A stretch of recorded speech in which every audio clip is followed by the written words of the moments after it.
My name is Erin Ryan. My pronouns are she, her, and I'm from the Syilx or Okanagan Nation.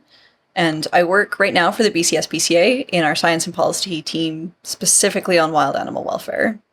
Interesting. So what made you interested in biology? Was there someone in your family that inspired you? What was sort of the background of saying biology is the path? Yeah, definitely my granddad. So my granddad, Len Marchand, he had a career in politics, but despite everything that he did and everything he accomplished, I think he really thought of himself still as a humble scientist. Right. So he was a plant biologist through now the same faculty as me at UBC.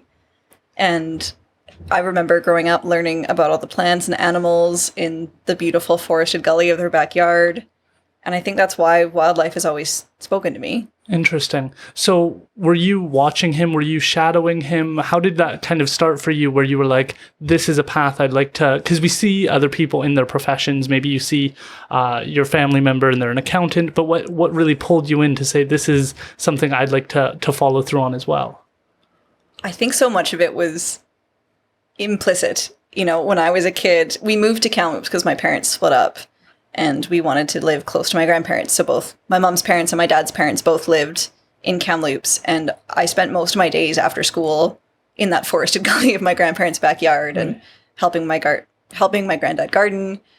We got to see lots of wildlife there. There was a summer where we had fox kits under the deck. We've had squirrels in the shed. And all of those things really piqued my curiosity. And as a kid who loved animals and knew for sure that I wanted to work with animals, it just felt like all those childhood experiences kind of drew me in this direction.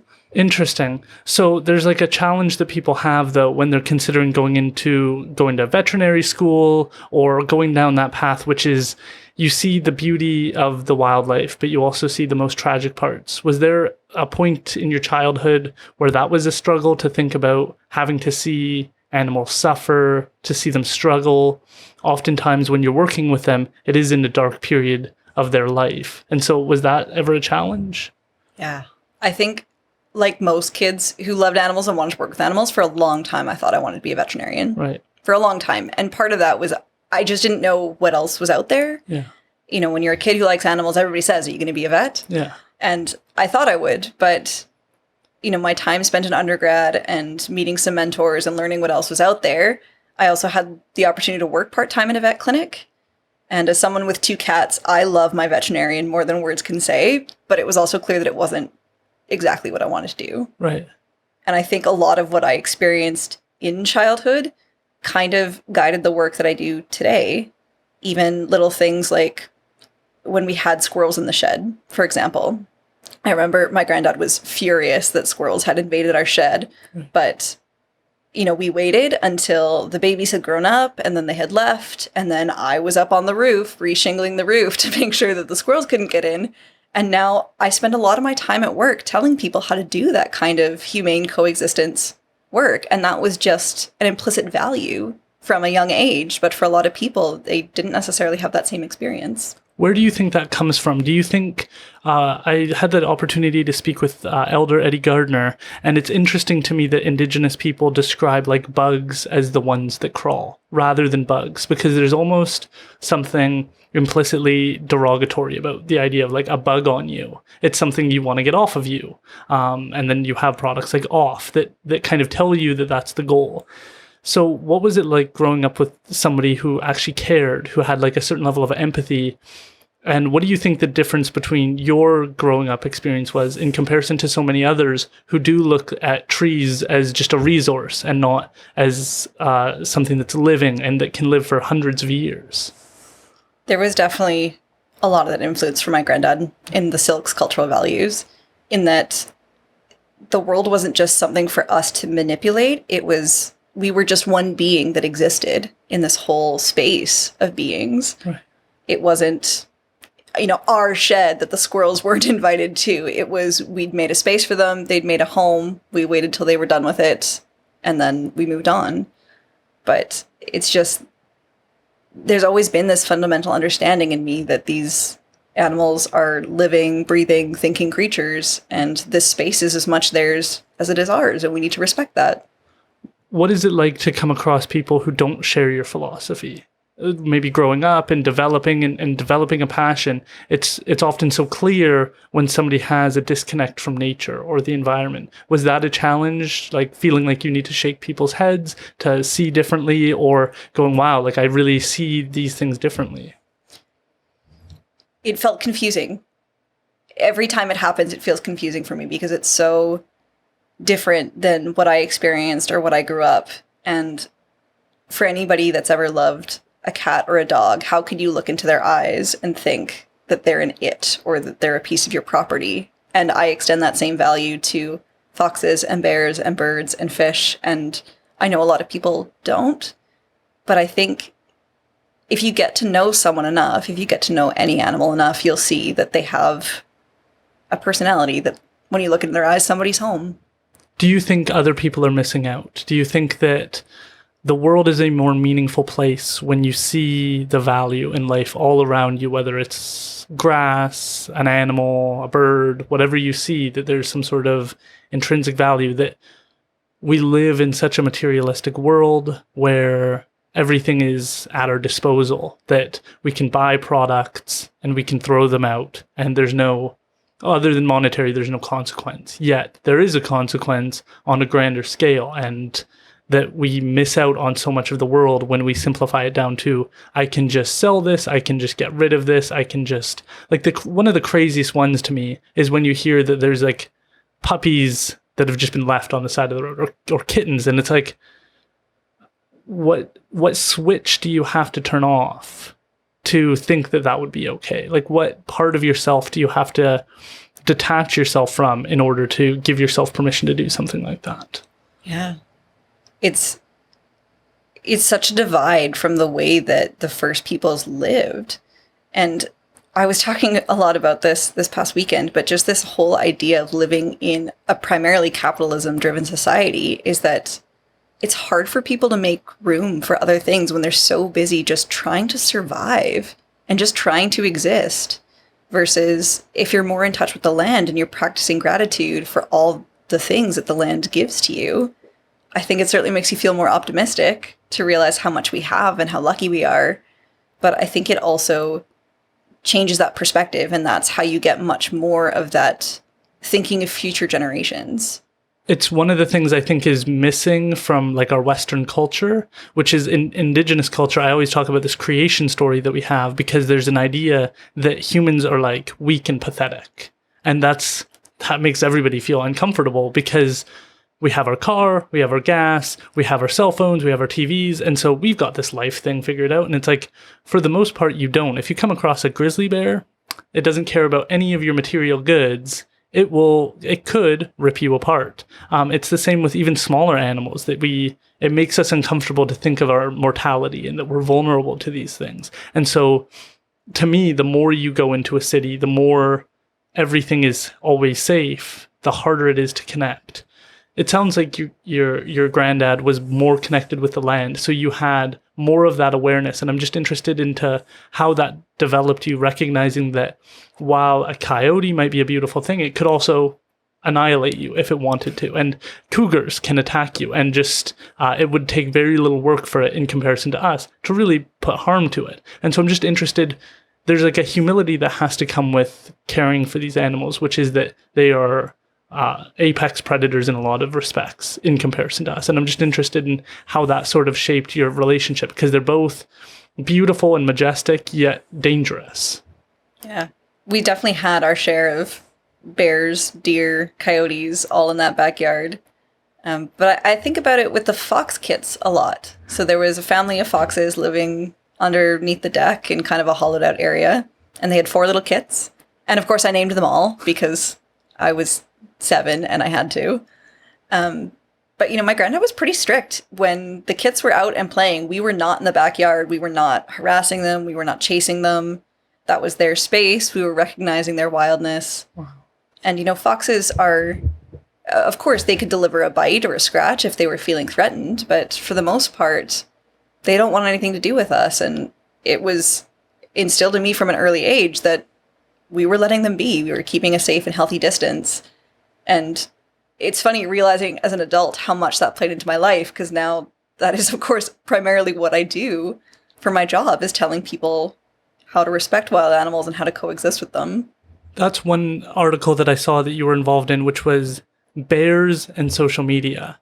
We're perhaps so disconnected now that we do it for the gram. We have this idea that we can just go take photos. There's tons of videos, not maybe here in BC, but of people abroad going to like a lion exhibit and going up to the lion and trying to like take a photo with it and getting way too close and then fleeing back to their car as that lion decides your lunch. There's like we're forgetting those traditional ways of recognizing the power of the animal. We don't even view it as a thing anymore. It's just a photo to be taken. And you talked about that. Could you tell us more about that and what you, from your perspective, what you're seeing in people that they're able to do these things?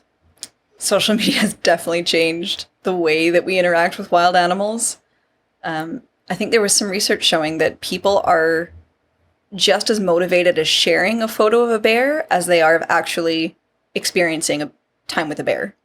So that motivation to get a photo and share a photo is extremely important to them in today's day and age.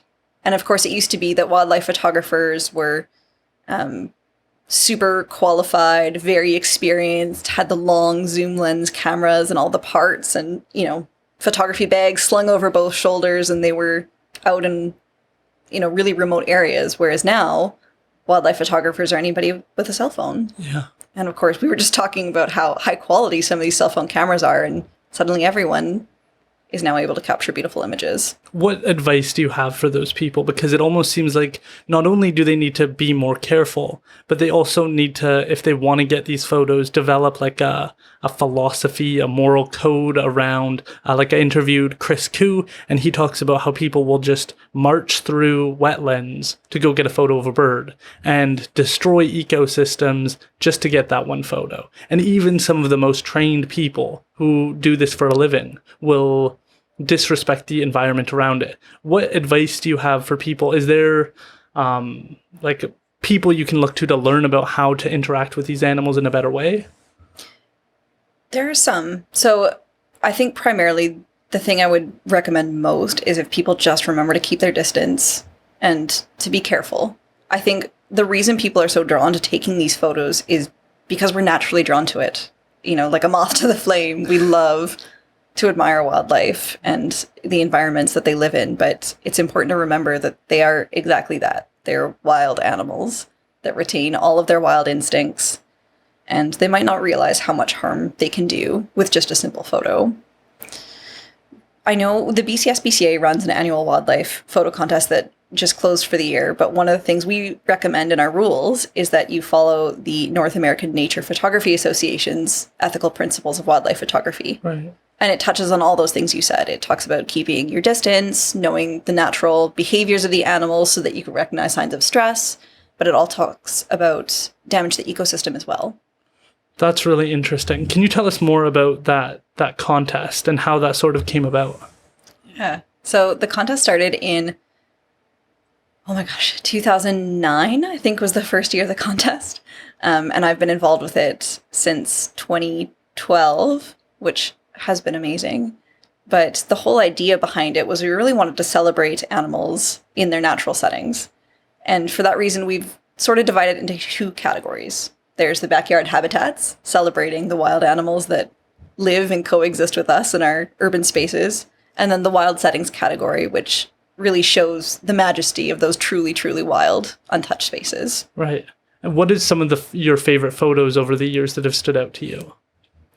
It's funny because our judges are always so excited about the wild settings photos, but for me, it's the backyard ones that really speak to me because I can use those for a lot of education and how to coexist with wild animals. Right.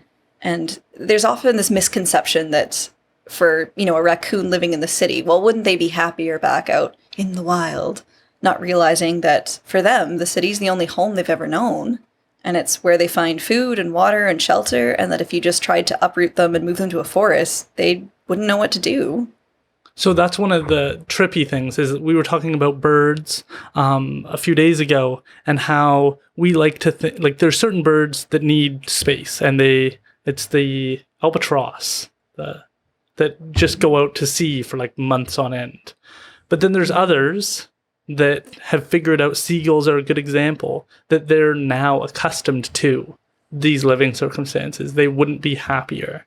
There's dangers to them coexisting with us, which is we leave out garbage and plastics, and it can be dangerous for them to live.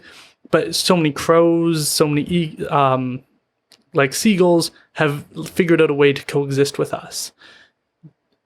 Evolution is like a primary principle within biology. What have you seen?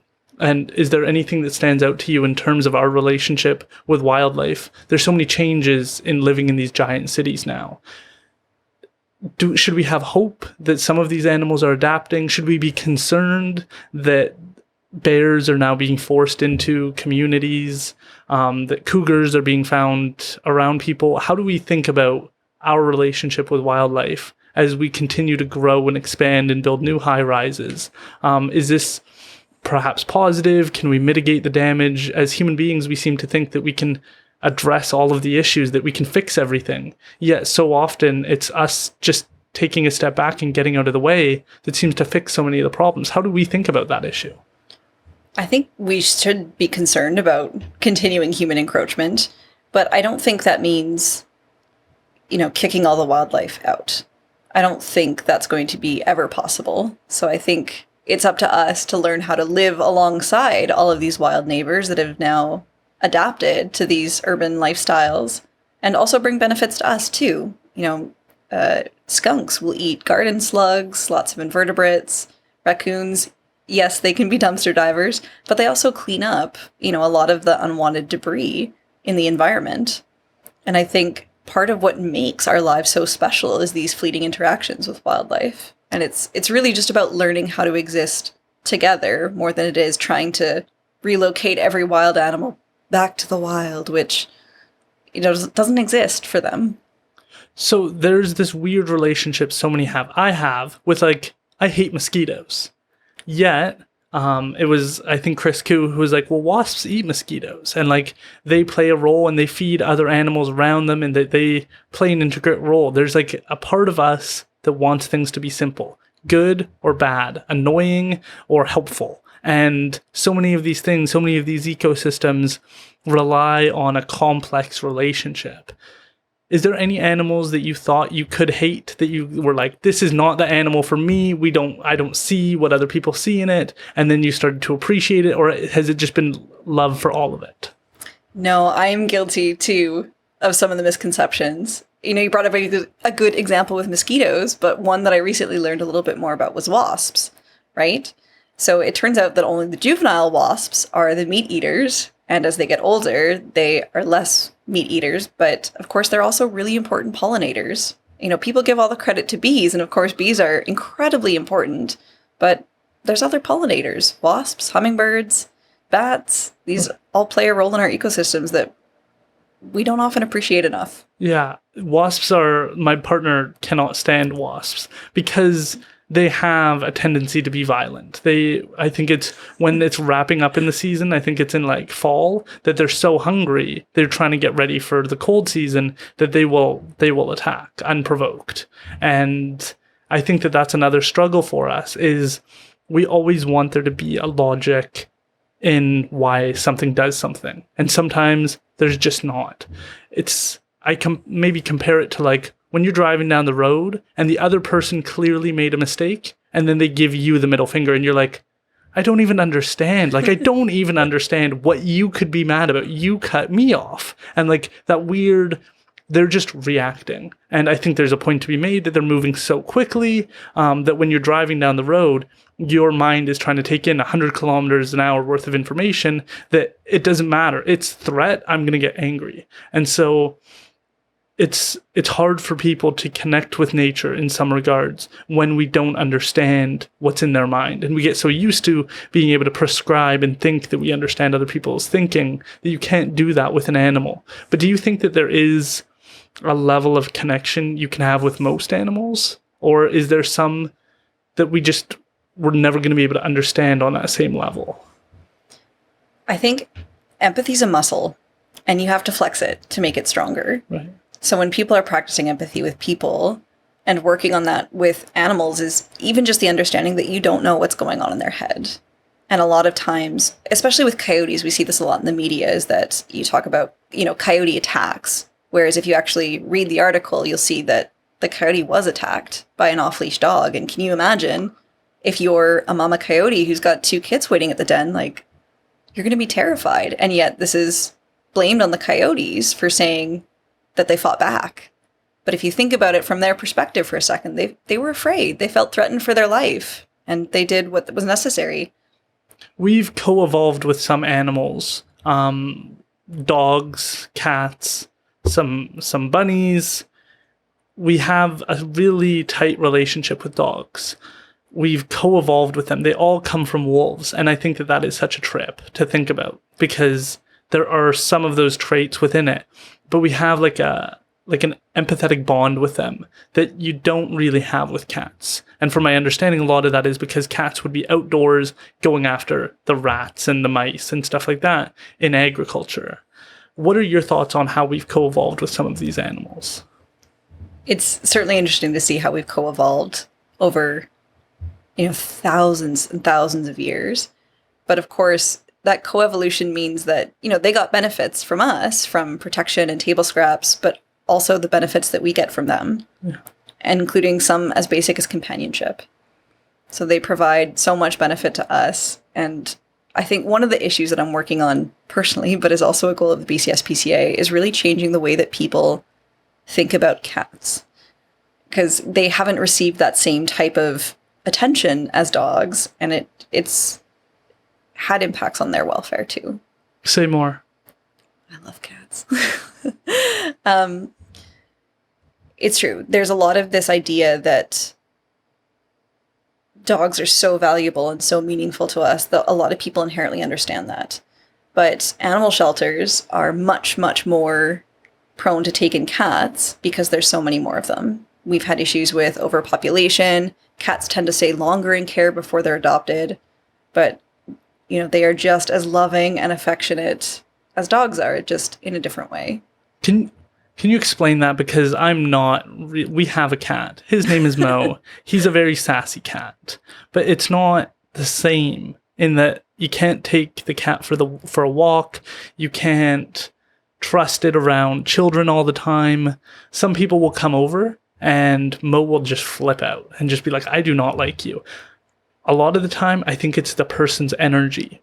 People who are particularly anxious, they're not confident in themselves, they don't feel comfortable in their own skin, those are the people I see him not like that much. And it's not that they're aggressive or anything, it's just that there's an uncalming presence. And I find that particularly fascinating, because to think about what people feel when they're around you, because most people don't say, hey, when I'm in a room with you, I feel X. But people give you a vibe. And I know it's overused, but the idea that there's like Karens out there, that there are people that stress you out, whether or not you're a McDonald's employee or a grocery store clerk, that they're going to unnecessarily make your life hell. That there's some people like that, and then there's some warm people who make you feel comfortable and relaxed, and they don't have to say a whole bunch of things to make you feel that way, but animals seem to be able to pick up on that. So what are you seeing in cats that I'm perhaps missing?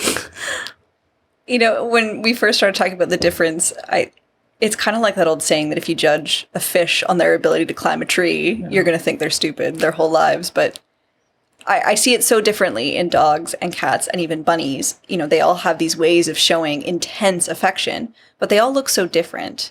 Versus in dogs, it's so obvious, right? You see the happy dance, you see the tail, it's so clear. Whereas cats, it's much more subtle, and even bunnies more so, because, as an animal that developed as kind of a prey mentality, they don't really like to be picked up or pet, but, they'll nudge you and they'll jump in the air for joy when they see you. And I think of cats as being truly an exercise in consent, because they have zero tolerance for their, somebody pushing past their boundaries. And their signs are so, so subtle. I always say to people, if you're petting a cat, like, you should always be looking at the cat.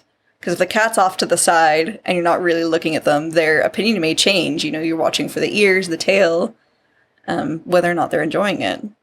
Interesting. So you need to pay more attention, because I have noticed that when I'm more gentle, when I'm using a finger rather than my whole hand, he's much more comfortable. He's much more relaxed. And there's like a pressure that some people put on where it's like there's like sanding a wall or something, and they don't have that relationship with their body. They don't, because it's not something I was thinking about, like what is good pressure? What is going to work? And so it's almost like you need to be more intentional, it sounds like, with cats, where with a dog, as long as you have your hands on it, it's a pretty happy camper. They're pretty happy. Yeah.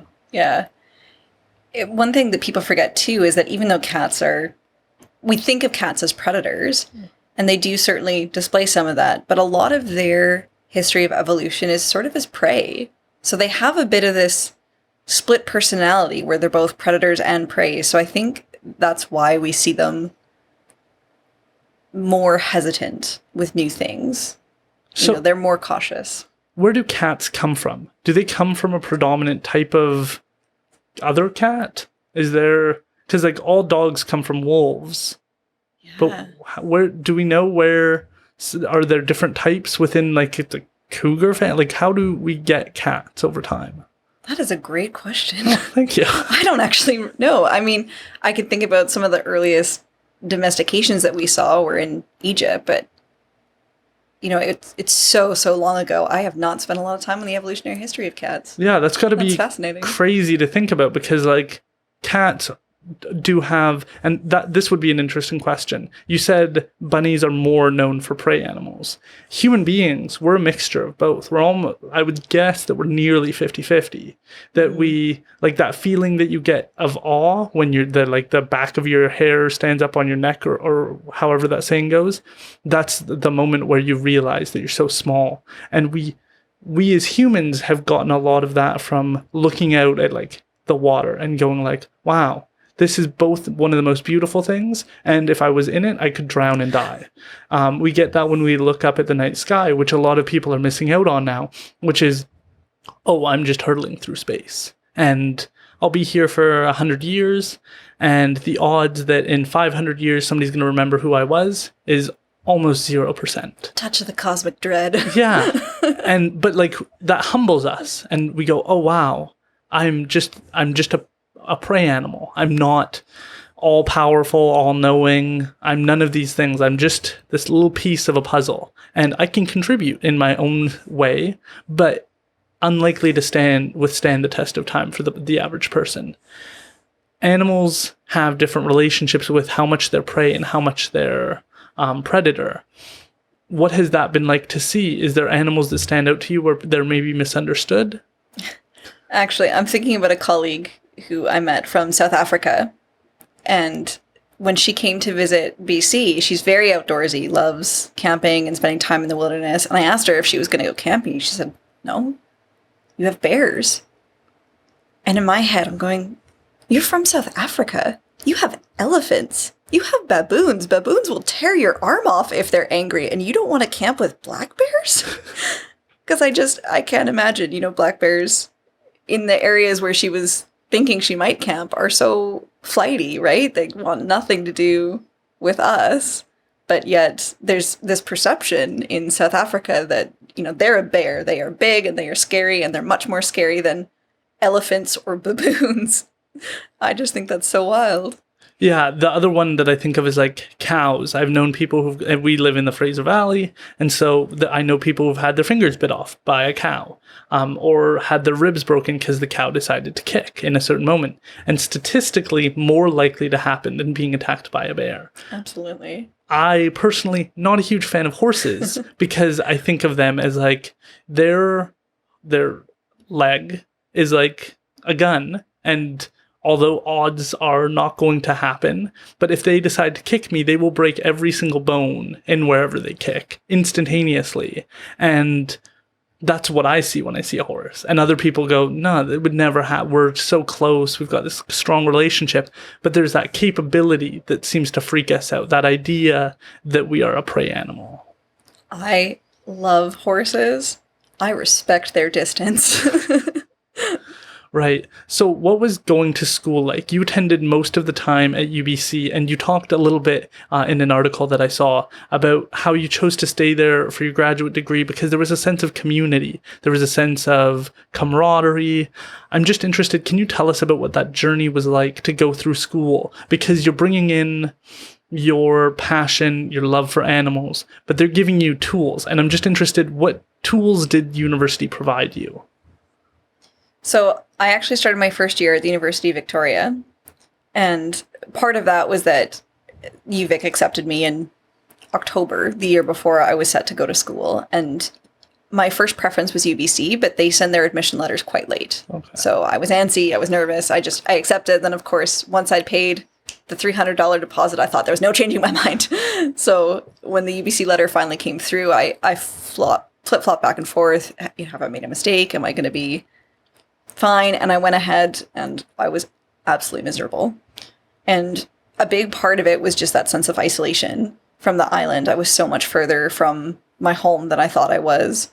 And while I have friends and family in Vancouver and in Kamloops where I grew up, which was so much more accessible, I felt like I just didn't have anybody in Victoria. Right.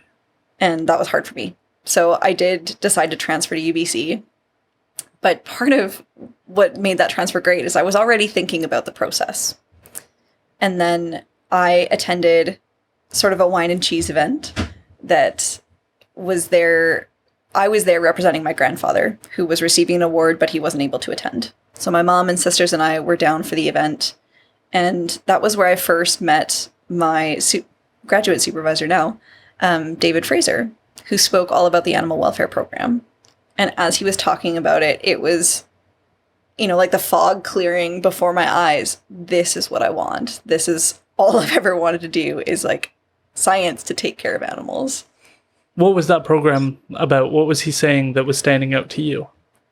Even just the title, Animal Welfare Program. Like, there was a scientific degree that was talking about the well-being of animals. And I think growing up, I had such a mix of worlds. I had the science and, I had a lot of the arts background from my mom, and the biology influence from my granddad. And it was hard for me to reconcile, which direction I wanted to go. But I knew without a doubt that I wanted to take care of animals. So learning about this program really changed my perspective. So I made the transfer to UBC, enrolled in this undergraduate applied biology, and it was everything. It was everything for me. So finding a good mentor is something I don't think... We're in this weird crisis, in my opinion, where we don't have kind of a journey to adulthood. And I really hate the term adulting because it almost belittles the self-growth and self-development that a person can go through to feel confident in their decision-making when they speak to a room. Being able to do this podcast, I get to kind of see people who are very intelligent but have no self-confidence in themselves, where they go, I don't know anything. I don't know what I'd say in a conversation with you. And it's like, you're an expert. You have lots to say. And so there's this challenge. And we, in the past, Indigenous cultures, we have ways of kind of a spirit quest walks you into adulthood, and it's a milestone in your life. And you say, wow, now I'm fully fledged, grown adult. We've sort of started to go away with that and said, you are an adult when you're 18, and that's it. And since there's not these milestones that really stand out to people, it's hard for us to feel confident that we actually know something. So having a mentor sort of support you and then one day say to you hey, you're good. You've got this. You know most of what I know. Maybe I know a little bit more in this area, but you've got this, and you're going to take this places, and who knows where you'll go. That seems to mean a lot to human beings. And when we're children, we're mimicking. We're constantly trying to copy. And so having a good mentor, someone to look up to, is really important. Was that David Fraser for you? Who were the kind of movers and shakers that inspired you to continue, that helped support you in your professional development? I have been blessed with many great mentors in my life. And of course, a guiding light has always been my granddad when it came to biology. But throughout the animal welfare program, even when I enrolled, I was still doing that mental dance of whether or not I was going to be a veterinarian. But it was through those upper level courses when I started third and fourth year that I met some of the people that I still work with today. It was the first place I met Dr. Sarah Dubois, who's one of my direct supervisors now. And I met people like her and said, I want to do what she's doing. And David Fraser, similarly, was such an influence to me. He was so smart and so articulate and so knowledgeable in so many areas of animal welfare that I was just in awe. And I was so grateful that I got to stay in touch and that he agreed to be my master's supervisor, and I get to stay in touch with all these amazing people.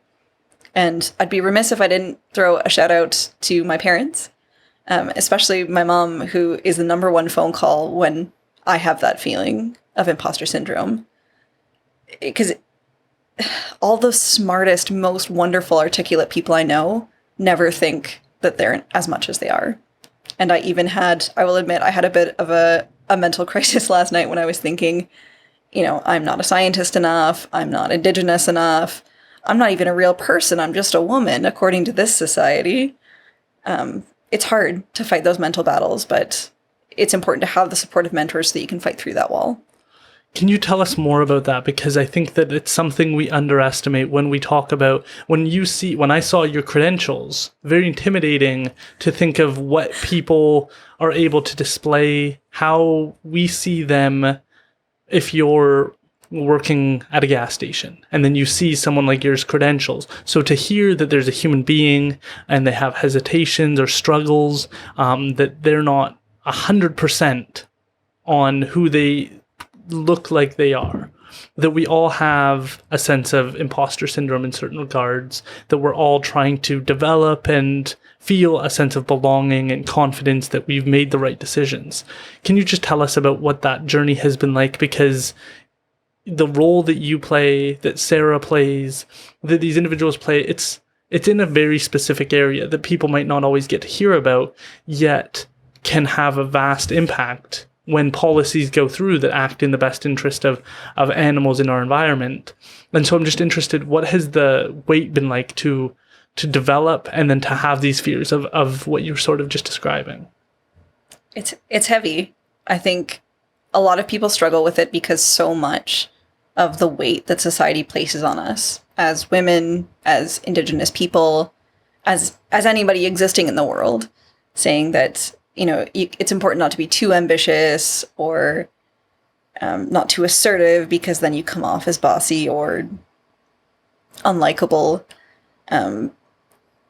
Sometimes it's hard to be Indigenous because there are a lot of people, and I never get this question from fellow Indigenous people, but from other white people asking, what percent Native are you? And, I know that they don't mean it maliciously, but what they don't realize is that's really elimination oriented. Yeah.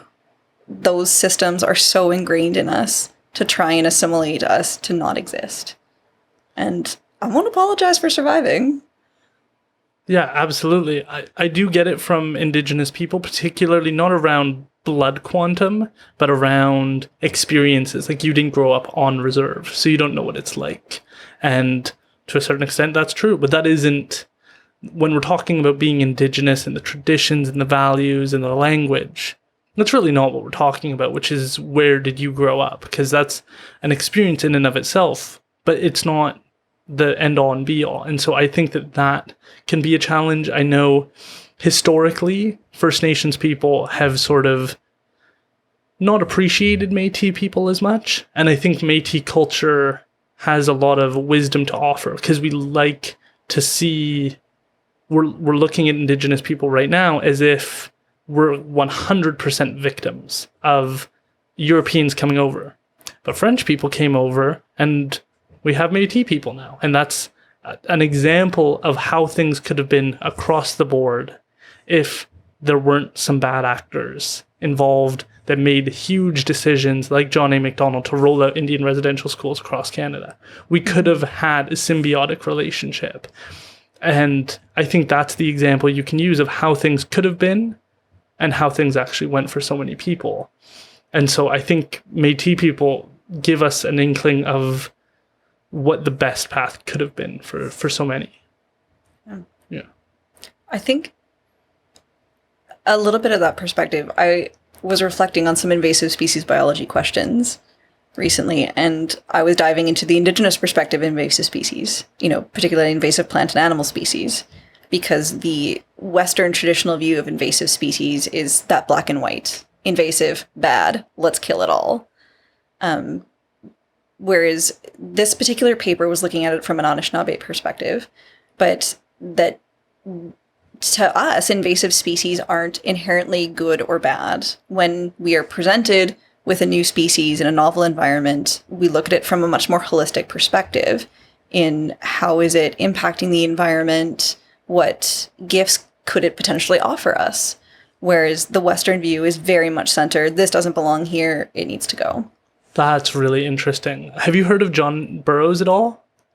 So he's a legal expert at the University of Victoria, and he wrote this really insightful paper on what Indigenous people do their best to learn from the wildlife around it. So he described his mother, and his mother had these butterflies that come in, and it's a reflection of them and their environment and how they're treating the environment if the butterflies don't return. And so there's knowledge within the ecosystem. There's information about how to live a meaningful life that you can draw out if, we have salmon ceremonies, and so we pray that the salmon return. And so if the salmon don't return, it's a reflection on us as human beings that we've overfished, that we've made poor decisions, that we've made the ecosystem difficult to inhabit. And so it's like a failure on our part that we need to grapple with, and that there's something to learn about when, within Christian culture, it's the idea of the flood. The idea that who are you when the flood comes? And so a good example would be here in the Fraser Valley. When that flood came, there were some people who hoarded, who took, who selfishly thought of only themselves and their family. To give them a bit of grace, when a moment like that happens and you don't know what's going to happen, it's very hard to act in the community's best interest. And it's very easy to go, these are my people. This is my mom, my grandma, my aunt, and I need to take care of them. They're in my life and they've been there for me through thick and thin, so I got to look out for them.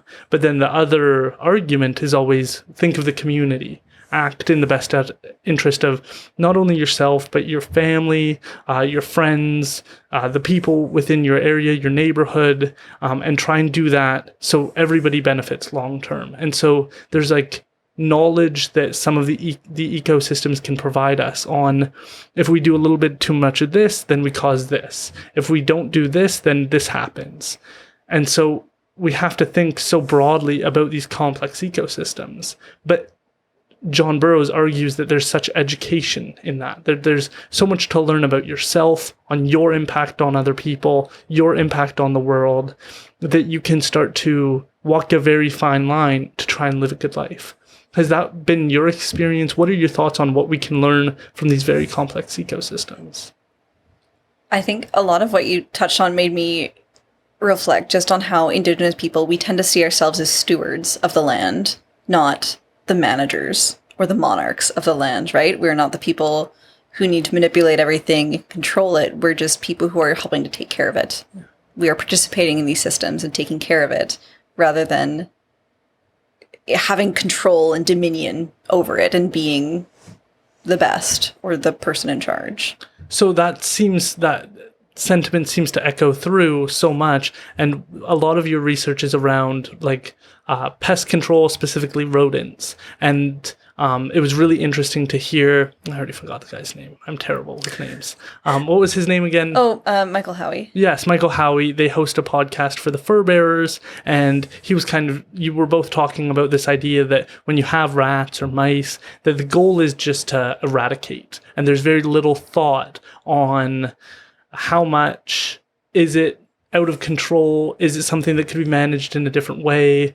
I had Paul Van Westendorp on, who's our provincial apiculturist, and he talks about how we've had the same problem historically with bees, which is you just kill everything that isn't a bee.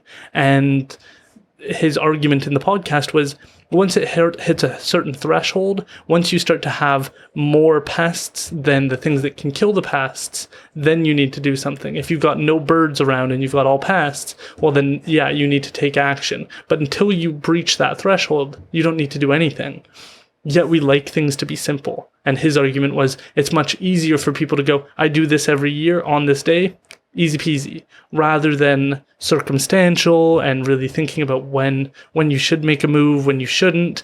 And particularly with rats, my understanding is that we're maybe biologically, evolutionarily, we look at rats differently. We look at that little tail differently than we do think of a squirrel or a chipmunk. We look at the tail and we go, oh, it's fluffy. That's all good. But when we see that sharp tail, we go, ew, and we have a different relationship. How does your work look at this? How do we go about making these steps in a better direction? It's funny. I mean, rodents have followed humans to every corner of the earth, right? They really thrive in our environments, and we absolutely facilitate their transfer. But you touched on a good point, is that I don't think there's anybody out there who reasonably expects that we could eliminate every roof rat or every Norway rat or every house mouse in the province. We are past that point. It's not possible. Right. But I think what we can do and what we should do is we have a responsibility to make sure that we can still coexist. So we can all agree that mice and rats don't belong in our homes because of, disease and health and safety risks. So we should be improving our homes and trying to exclude them from those spaces. And there's things we can do to eliminate attractants and start at a preventative approach. But so much of what we see is that step just gets skipped. And people call their local pest control company. The pest control company shows up and says, yep, you got mice. And they set up these rodenticide bait stations that they refill every month in perpetuity with no further attempts to try and actually address the structural issues. That's really interesting. You talked also about how you didn't want to just go back and do a graduate program to say you did a graduate program. You wanted a question. You wanted a question that interested you. You wanted to engage with a topic that meant something to you. So often people just want the credentials. They want the end digits on the end of their name that give them some sort of status. Why? Why did you feel like you needed a real question?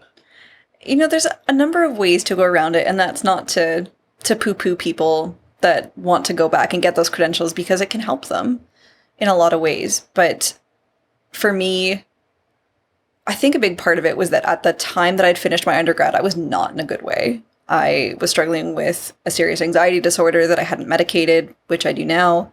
And I needed a break from academics, because so much of our academic system is about the grades and this sort of toxic perfectionism that you need to achieve. And if it's less than an A, it's just not good enough. And that's not the way that the real world works. There are a lot of people who pursue graduate studies with the goal of teaching, and that wasn't really the path for me. But what I wanted to do was find a research question that I deeply wanted to ask. I didn't want to go back and, just kind of pick up a random question that somebody had. And thankfully, through my work with the BC SPCA, I spent a lot of time working on these sort of urban wildlife coexistence issues and how to humanely handle wildlife issues. I felt, for raccoons and skunks and squirrels, I had all these good, humane coexistence options that I could offer people. But when someone called and said, I've got mice and rats in my home, what do? I just felt like I didn't have a good option for them. And there wasn't a good option. So that was part of what drove my master's back to school, was try to answer this question of, when it is time for lethal control, how can we make it as good as we can? I really want to understand more about your journey through your undergrad and why you felt like you weren't in a good place, because it scares me. I've had a few people kind of describe that who just dropped out when it hit that point, when they felt like the human element of them wasn't the thing that was as valuable. And you see it so much where people have to basically commit to, I'm not going to have a family, I'm not going to do anything else, I'm just going to focus on this in order to get these grades so I can go on to do X. And it seems like we miss out on people who might not be the fastest, who might not check certain boxes, but who have an empathy about them that we're not scoring on a test.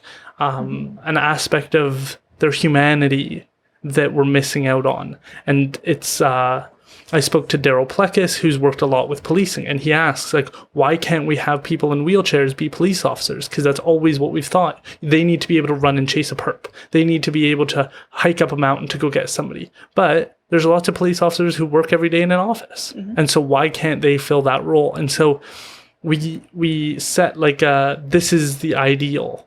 And then anything that's not that, we seem to miss out on. And grades are a really good way of dehumanizing a person and saying, well, based on merit, you're not qualified. But if the person who climbs up the hierarchy doesn't really care hypothetically about animals, they're just in it for the status, they're able to get to the top. But the person who cares and who is not able to dedicate themselves to animals because they're working with them, because they're in communities, because they're learning from hypothetically elders and hearing stories, that person not going to reach the highest of heights. What was that like? Because UBC, for all of its good, for all of the things it delivers, has been the typical example of pushing students really hard and not taking in that human element as much as it perhaps could. Absolutely. The one thing that I've liked about UBC is they have changed their admission policies even since I've come and left to be a little bit more, they call it broad-based admissions, so where they're counting more of that experiential component. But of course, where they suffer is the actual university experience and trying to get into it. If you don't know, all of these universities operate on the same principle, is that good grades equals good, smart, competent. But, you know, once you leave that world, every job I've ever applied for, nobody's looked at my grades.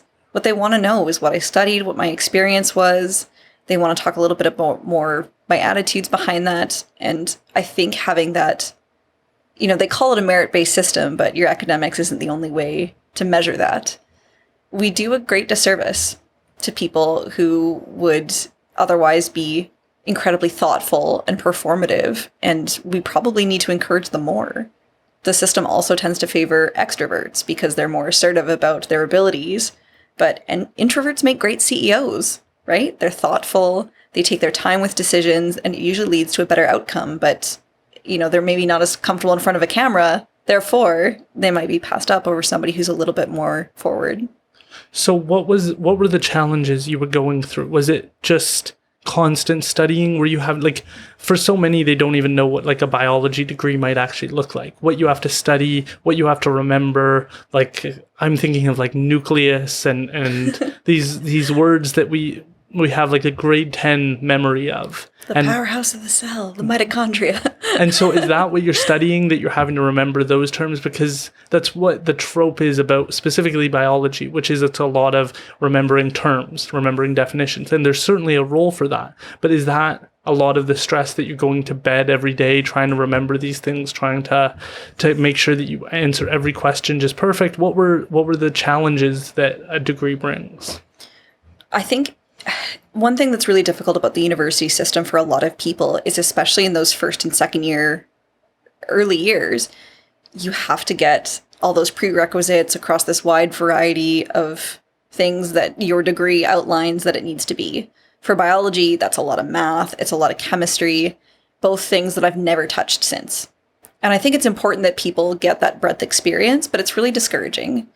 For me, it was math, because first year math at UBC, different than what I did at UVic. First year math at UBC is all calculus based.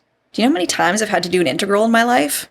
Only in that class, right? And it seems so discouraging, and people that perform poorly now think that D on their report card reflects on them as a person and their performance in their life overall. Right. And for me, that course was second year organic chemistry, where I wasn't sure that I was going to be cut out for this. The failure rate was so high, I cried in my professor's office after each successive failed midterm, and ended up passing the course with a D. So I think I finished with maybe 53%. And honestly, that D was one of the proudest that I've ever had in my life. Because you put everything into it. I put everything I had into it. But what's disappointing too is that, you know, I had a lot of support networks. My husband's first degree was in biochemistry, so he knew what was up. He was up with me till 2 a.m. studying and helping me do that. I had family that I could lean on for moral support. And when it came down to crunch time for the exam, I was able to pay I think it was $150 for a prep course to help me study for the exam. Right. Those resources aren't open to everybody. I also, during my first and second years, I didn't have to work to put myself through school. And that's a huge privilege that's just not a reality for a lot of people. What did it mean to you? Because one of the things I think is so important that we're maybe missing out on at certain points in our life is the idea that there are people you need to lean on when times are dark, when things are tough, and that actually, a lot of the time, the person needing the support feels like a burden, but there's a reward to be found in the connection that builds, that you go, you were there for me when I was at my lowest, and now I trust you. And there's like gold to be found in that. There's like a resource that you can't tap into until you hit that point. One of my concerns is that for so many, life is tough, but it's not so tough that you have to go to those people. I know a lot of people their life really sucks based on like all our kind of rubrics for, are you close with your family? Do you have a lot of money? They're not checking any of the boxes, but it's not so horrible that they're willing to reach out. Yeah. Can you tell us about what that was like to be able to reach out to loved ones and actually receive support and love and reassurance? I mean, it made the difference for everything. And I think that's probably why my experience at UVic was so hard for me, was that I just felt so isolated and I didn't have anybody that I trusted to that degree. Versus in Vancouver, even though my parents didn't live in Vancouver, they lived in Kamloops, they weren't that far away. A phone call was still comforting. My boyfriend at the time, now husband, also lived here in Vancouver and was a huge support to me. At that time, I don't know how much it has or hasn't changed. UBC's counseling services were not free. There was an immense waiting list. They were very difficult to access. There was a lot of barriers in place. So it wasn't easy to access professional help, but it did help to have the support of friends and family to lean on. Yeah. And, my mom and grandma's were always phone call number one when I needed a pep talk. If I was worried about the exam, I'd call them and everything's wrong. And they were just, you are beautiful and smart and so wonderful. And that's just the kind of person everybody needs in their life. Absolutely. So going back for this research to ask questions about is this a philosophy that perhaps separates you from others who are more interested? I interviewed Peter Ross, he works with Raincoast, and their focus is really that relationship between the water and the land and what lives on that border.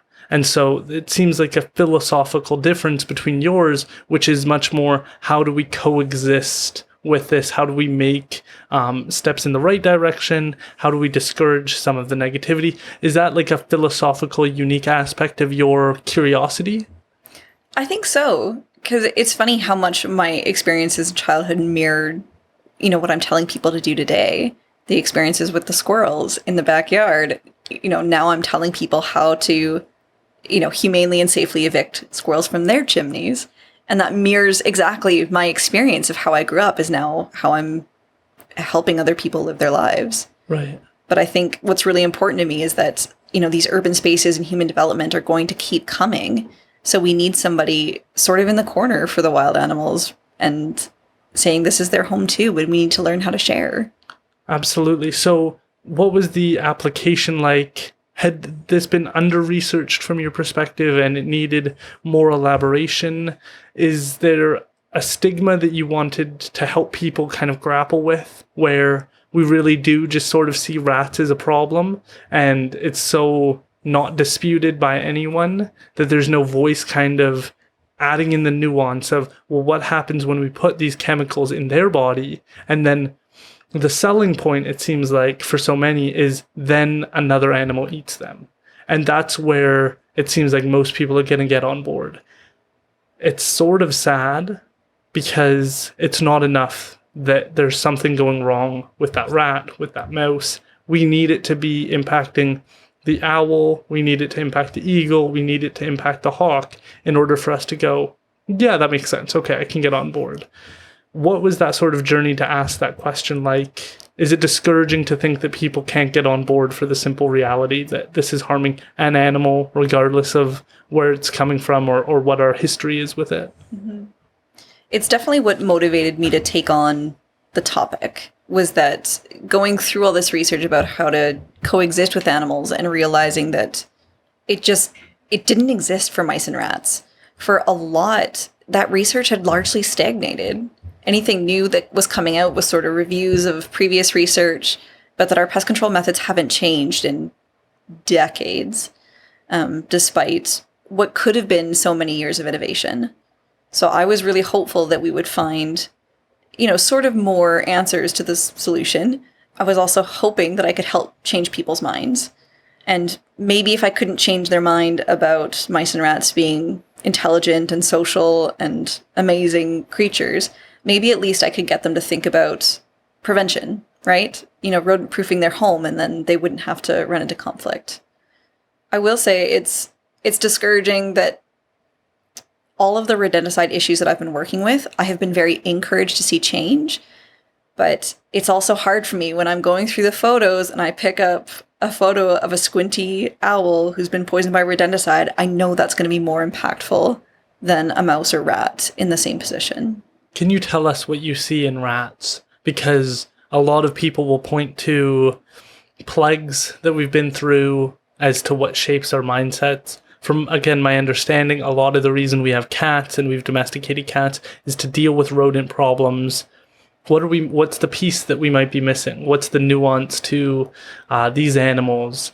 Where, again, with mosquitoes, we go, nope, can't do it, they suck. We seem to do the same thing with rodents. Even for myself, I don't know what a positive quality about them, other than that they feed other animals, might be. Yeah. I mean, for anybody that's had a pet rat, they can witness this up close and personal, but it's been observed in wild rats. They are so, so smart. And a lot of that just goes to show the amount of time that they've spent with us and just followed us everywhere, the way that we are constantly in an arms race trying to outsmart them. There's some incredible videos of rats doing amazing things. I've seen rats that have been trained to haul up a tiny life raft off a desk. Wild rats will take care of sick or injured family members in their group. They're not just every rat for themselves. They have really complex social lives. They're often, you hear the myth about rats being dirty, but they are fastidious groomers. They are so clean. There's also been some pretty amazing research done right here in Vancouver. So the Vancouver Rat Project has looked at different rat populations and sort of the pathology of these different rat groups. And even though they have found a number of diseases in rats, what they've also found is that because of their social structures, they're really limited to one city block. So almost what they're doing is, by not disturbing those blocks, they're sort of acting as a pathogen sponge and keeping all of those in one place rather than having it spread throughout the city.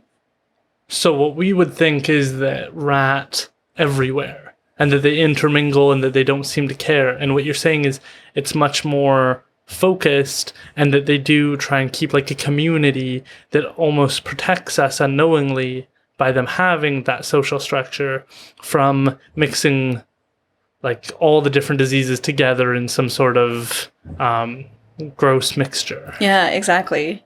And where we run into problems is, guess what? It's usually our fault, but when we see things like demolitions on city blocks, something that forces the populations to scatter. Wow.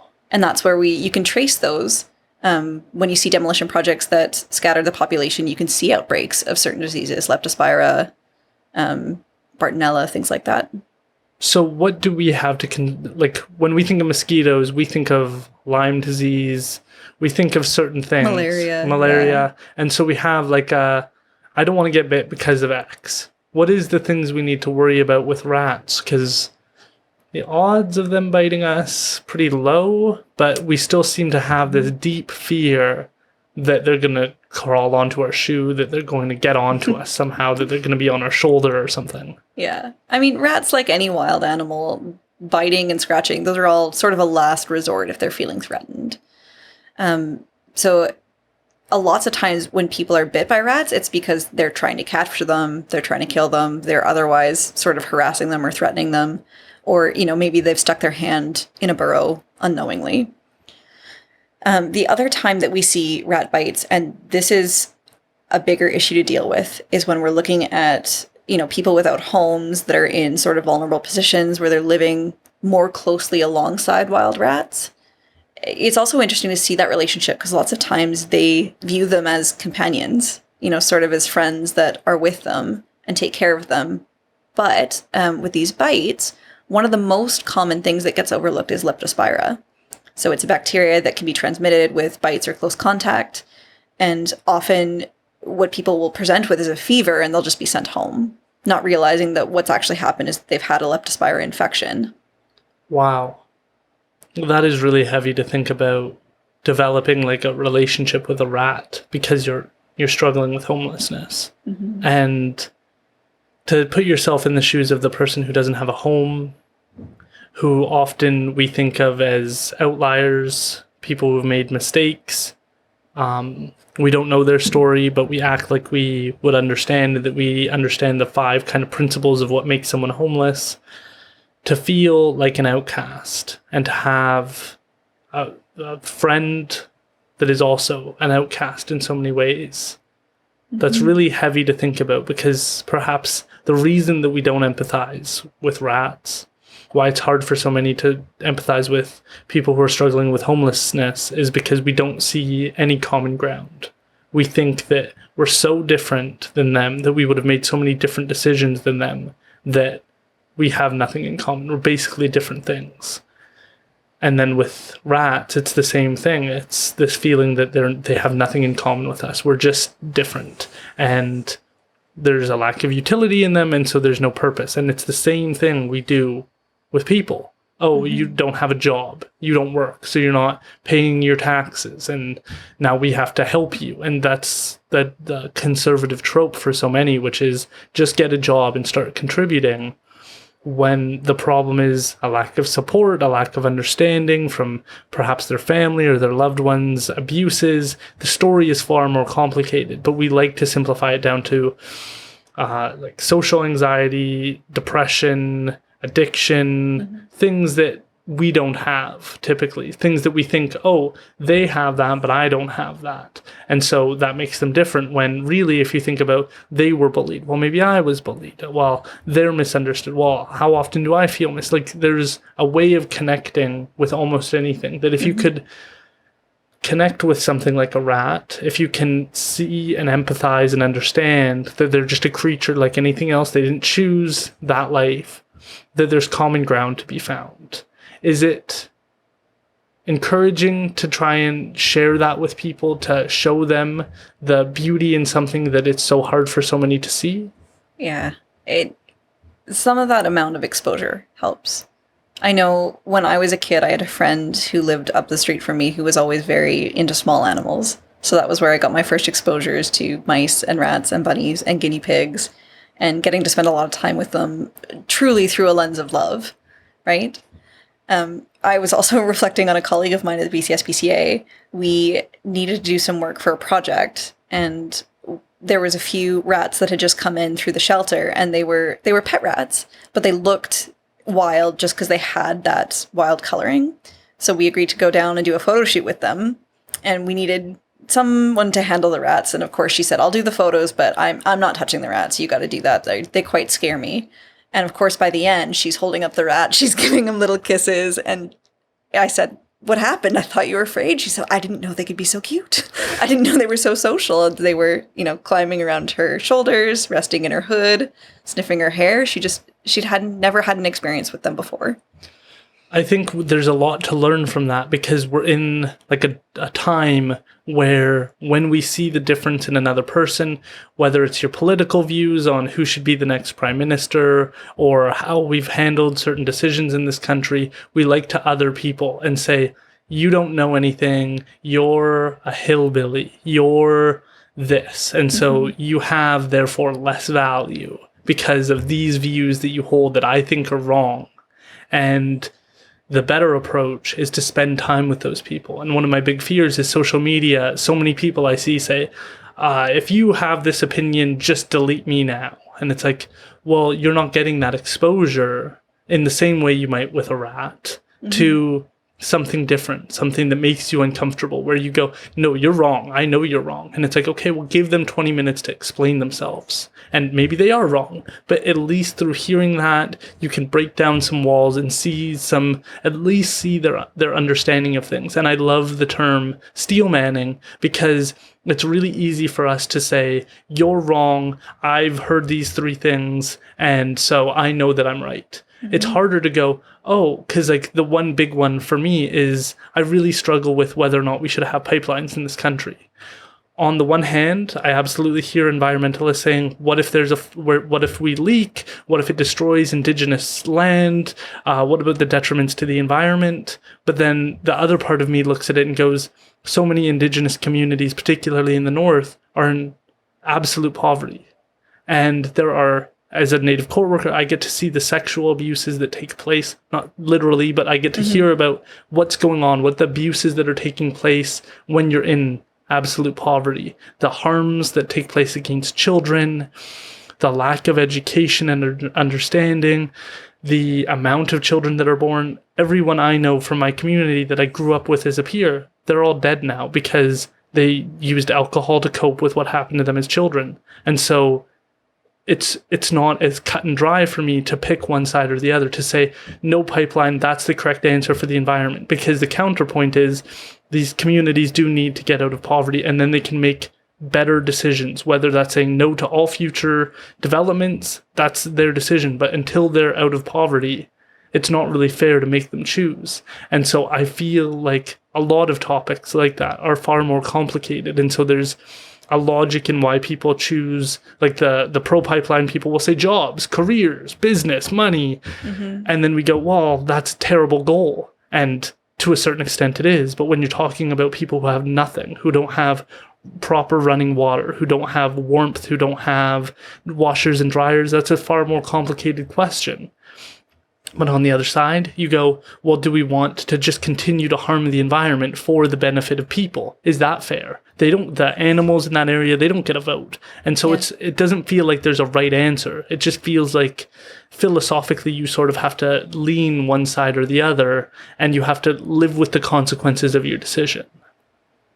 It's absolutely, it's crippling trying to weigh all those factors and trying to come up with the right decision. And I feel you. It's hard every time.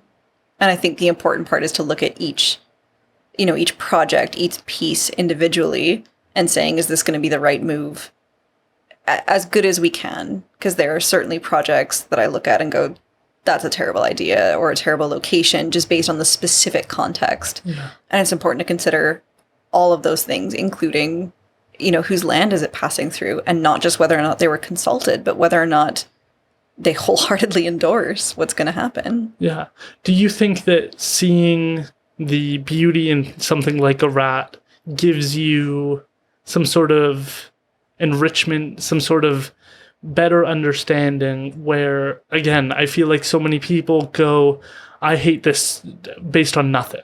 And so when you actually have to reflect and empathize and think about something critically and really understand it as a whole, that you sort of see people for what they are, which is mostly surface level decision making, very quick, very, no, I hate rats, they're gross, you just need to get something in here. That you kind of see the lack of critical analysis on certain issues, and so you can sort of empathize and understand, like, wow, so much of people miss the full picture.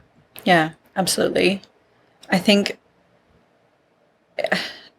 so much of my empathy is what guides my work, and so much of my personal life too is exploring that. And this is something someone said to me, is that it's always good to be curious, because when you're too busy being curious, you can't be anxious. Yeah. Because you're too busy questioning the world around you and trying to make sense of it all. And staying curious also means that, again, you're not shutting out things before you've even gotten a chance to know them. Shutting down people before you've had a chance to understand their perspective. And you can't change their mind if you just choose not to talk to them. I couldn't agree more. It's one of the things I love about doing this, which is I every week get reminded I know nothing.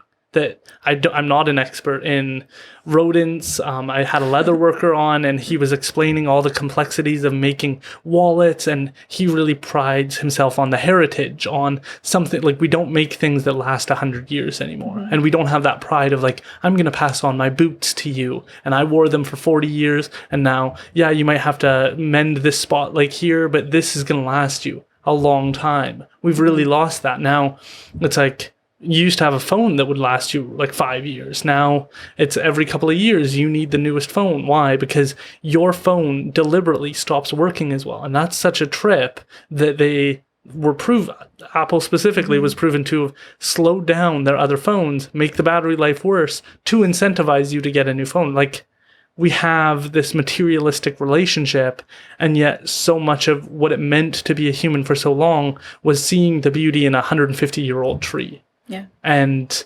having that connection. Can I ask, what were your findings through your research? What did you learn? Were you surprised by anything? Where do we go from your findings? So my initial goal going into the project was really to evaluate this one type of trap that had seen a lot of promise. And it was just funny for me that that was the initial goal, but what I got out of it was so much bigger than that. And I was actually trialing this trap at a couple different locations. And it drove home the point for me in that so much of our efforts towards rodent control have been entirely reactive. I have mice, I have rats, I need to do this, this, and this to kill them. But what it leaves out is all of that prevention and exclusion. And it just reinforced so much for me that that area is the one that needs to change the most. Is when people encounter mice and rats in their home, is that the first step they're looking at is not how can I kill them? It's what brought them here. How are they getting here? So we always talk about the word proactive and being proactive in things. And it seems like with healthcare, with so many things, we know being proactive is better. Mm-hmm. And so you're saying that if we were able to rethink how we look at things, to really think about what's going on in the environment that's brought them here today, rather than thinking, kill now, we would do better. Would your pitch to people be that even though they might not have rats today, to do something, to take some sort of action? Yeah, that's definitely one of the arguments that I've made in trying to rally the industry to get more on board is I think there's this idea that so much of their business model has been based on sort of these monthly rodenticide baiting programs. That's been the bread and butter for so long. You get somebody into a contract that they just never leave. So you can spend 15 minutes at a trap site. You charge your monthly, whatever it is, $300, $400, and then you leave. But I think there's a lot of people that would pay for rodent proofing services. Or especially even if they found a mouse for the first time in the kitchen, and maybe it's not a full infestation yet, but you can guarantee that somebody on the other end of that call would pay good money for preventative services. And yes, it might take you longer to visit that job, and you may only visit them once or twice. But then the joy is that you can keep doing that. People would pay good money for those types of rodent proofing services. What would that look like? And what sort of shift do you think is necessary to convince these industries to have a larger kind of mindset? Because Paul was talking about bees, and he was like, we have like a shortage of bees that are living shorter lives. He was like, all these like farmers need to do is have a few bushes so the bees can live there and they can have food throughout the winter months. And if you just left it, things would be so much better. And he was like, we wouldn't have to ship in honeybees. You would just have bumblebees around you. And he was like, it was a simple solution. Wouldn't cost them much extra. And then he was like, but they were like, no, because I can make money off of those few bushes. And why would I lose money there when I can just pay more to have more honeybees brought in? And I was like, well, that seems silly. And he was like, that's where we're at. And so there seems to be like, corporations like to talk about how they're just money driven. But they seem to be stupid money driven at times, where they don't really think about it. They just kind of make a decision that's in line with like, oh, well, whatever is the cheapest option. But it's like, if this saves you money over time, if it gives your customers a better experience, you can have a broader impact. So what are the next steps? How does industry go about implementing this? On this particular issue, I'm really grateful that we have the buy-in from government in recognizing that what we've been doing for decades is not effective rodent management. And, I have so much concerns about the welfare of mice and rats that we've treated so inhumanely for so long, but what's going to get them to change is recognizing that it's not effective. So in July last year, the provincial government announced a temporary ban on second-generation anticoagulant rodenticides. So these are the really, really toxic ones that were poisoning owls and eagles because they were eating so many poison carcasses. And that toxin is really persistent in the environment. What can you say what you just said again? A second-generation coagulant? Anticoagulant rodenticide. Okay, what? So anticoagulant means it prevents the blood from clotting. So essentially, when mice or rats eat this, what happens is they slowly bleed out and die because their blood doesn't have the ability to clot. How long does that take? With the second generation, it can take days or even weeks. And so they're just dying? It's painful. Okay. It is painful. So they are slowly bleeding out or dying. There are other types of poisons out there. For example, bromethalin is a neurotoxin. Similar, it is very unpleasant. But it's these anticoagulant rodenticides that people are really worried about the environmental impacts. And part of the reason is that this toxin is very persistent in the body. So mice and rats eat enough dose, it kills them.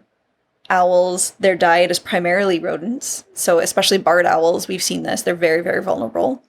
They'll eat enough of those rodents that they themselves experience the poisoning.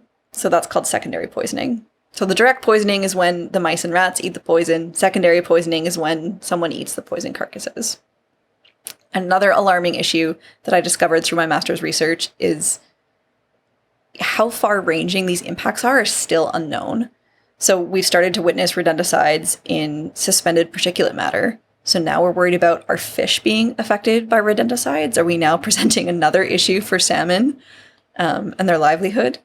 We're seeing impacts on songbirds because insects are getting onto the rodenticide because it's formulated to smell like food and tasty. And for the insectivores that are eating bugs, they're now experiencing the toxicity from eating so many poisoned insects. Oh no, this is terrible. So can you tell me about what it looks like? Put it into context. What does this rat's last days look like when they're bleeding out? Is this blood all over the ground? What is it inside their own body?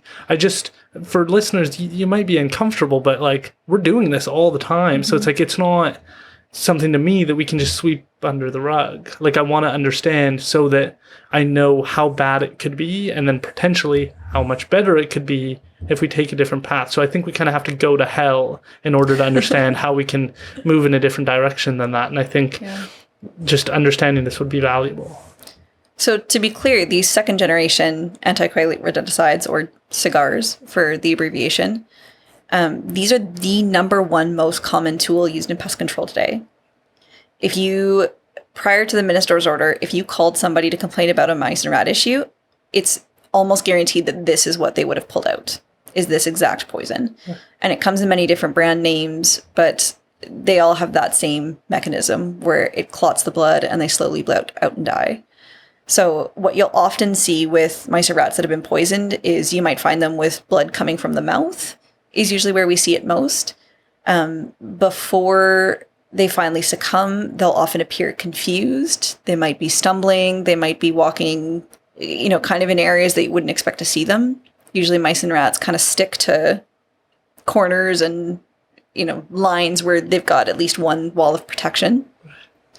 It can be hard to see. I have definitely seen this at sites that I've been, and, when I've been wandering around downtown, most people just walk on by, but if you take a minute to look, it's so upsetting. So, and makes our discomfort worse. If you see a rat with blood around its mouth, you're thinking, oh my God, like we need more pest control, because now you're thinking, who did it just bite, rather than we're doing this to this animal. Yeah. And the sad reality is that there hasn't been a lot of change in the humaneness of these tools. So the other options that are commonly used, even glue traps. I don't know if you've heard of glue traps, but Yes. it's exactly what it sounds like, is a little plastic tray filled with glue that are put out often in food facilities, especially. And the idea is that the mice and rats get stuck on the glue. So there's no killing mechanism in those traps, right? The best case scenario that a mouse or rat can hope for, which sounds awful, is that they get their face stuck in the glue and they suffocate. That would be best case scenario, because that's the shortest duration for them. But that doesn't always happen. They'll chew their own limbs off trying to escape. They'll often die from just dehydration or exposure because they've been trapped for so long. There's any number of ways to die. And I can't tell you how many times I've been on the other end of a phone call because somebody's caught a mouse or rat in a glue trap. And this is something a pest control company sets and then leaves at your home or place of work. So can you imagine being a homeowner, an employee, and you're the one that hears the mouse squealing stuck in the trap? And what are you supposed to do with it? What are you supposed to do with it? Just leave it? That's what a lot of people tend to do. If you're feeling really brave, it would be ideal to put them out of their misery. So, which nobody wants to do. It's traumatic. It's upsetting. And I've had to walk through people what to do for that emergency euthanasia. But it's hard to deal with. And most people, when they've experienced that once, they're calling the company to come back and take all the glue traps away. And they don't. Can you tell us some of these companies that are doing this? Is there any good companies? Is there any good actors in this world? Well, one thing that we tried to do, and part of what helped fuel my desires for research, was through my work with the BC SPCA, we were looking into all these humane wildlife control standards. And we realized that there wasn't an easy way to tell, who had animal welfare on the mind. So we created this AnimalKind accreditation program, which exists already. Right. So we actually accredit, wildlife and pest control companies for mice and rats. Is there any on that list right now? We have 3. Okay. So they are few and far between is the tough part. But the companies that are on the list, including AAA Wildlife Control out here in the Fraser Valley, Alternative Wildlife Solutions on Vancouver Island, and Verdant Rodent Control in the interior, all of them do what we kind of talked about. They do that exclusion work, where they'll actually come and help seal up the holes to make sure that you don't have further problems. A lot of them also deal with wildlife issues too. So if raccoons get into your attic or something, these aren't companies that trap and kill them. They don't trap and relocate them. What they do is more of an eviction. So they let the animal leave sort of on their own terms. And often that'll be used with a one-way door. So it's just a little box with a flap. So for example, a raccoon can leave the attic, but once they leave, they can't get back in. Right. So that gives them that autonomy to move on their own terms. And especially for mama raccoons, they often have multiple den sites set up because they're never sure, what's going to happen. So if there's babies inside, she will leave. And if she can't get back in, an AnimalKind company will take the babies out, put them in like a special heated box, and leave them out. And then mom will come back and she'll actually move her babies to a new den one by one. Wow. So that's really cool. Yeah, that's the goal of those things, is that you're giving the animal the chance to move on their own terms. Because when you do things like trapping and relocating, some people think of that as being a humane option because they're still alive. But what they're really doing is kidnapping an animal, bringing them to an area. They don't know how to find food and water. They don't know where to shelter. They might get into fights with other animals. And often those relocated animals simply die after suffering and struggling in this new environment. We know that with whales, right? Like we liked, there was one whale, I think it was in the UK, and they had this whole mindset of like, I think it was an animal rights group that wanted this whale returned to the ocean and it was going to be free. And then it couldn't adapt. It didn't have a community to return to. And so it was, I think it was trying to join other communities and it couldn't fit in. And then it ended up like starving to death and dying shortly after being released because there was nowhere for it to go. And I'm interested in how do you balance that empathy? Because on the one hand, it's like we want to treat animals well. And then on the other hand, it's like but there's a line.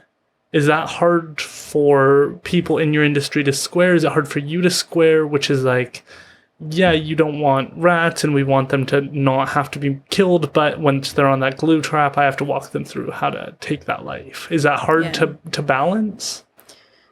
I think what I've really appreciated about the animal welfare perspective is that sort of balance of quality versus quantity of life. So that an animal's life should be as good as we can make it, but we shouldn't unnecessarily prolong it if it means suffering.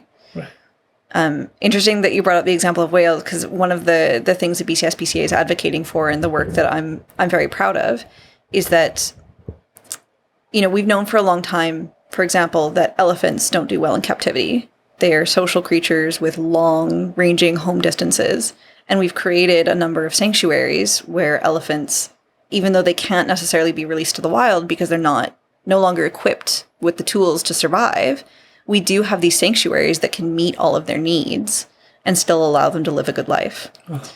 And what we're actually looking at now is there's a group called the Whale Sanctuary Project that is looking to develop this for, whales and dolphins that are retiring from captivity.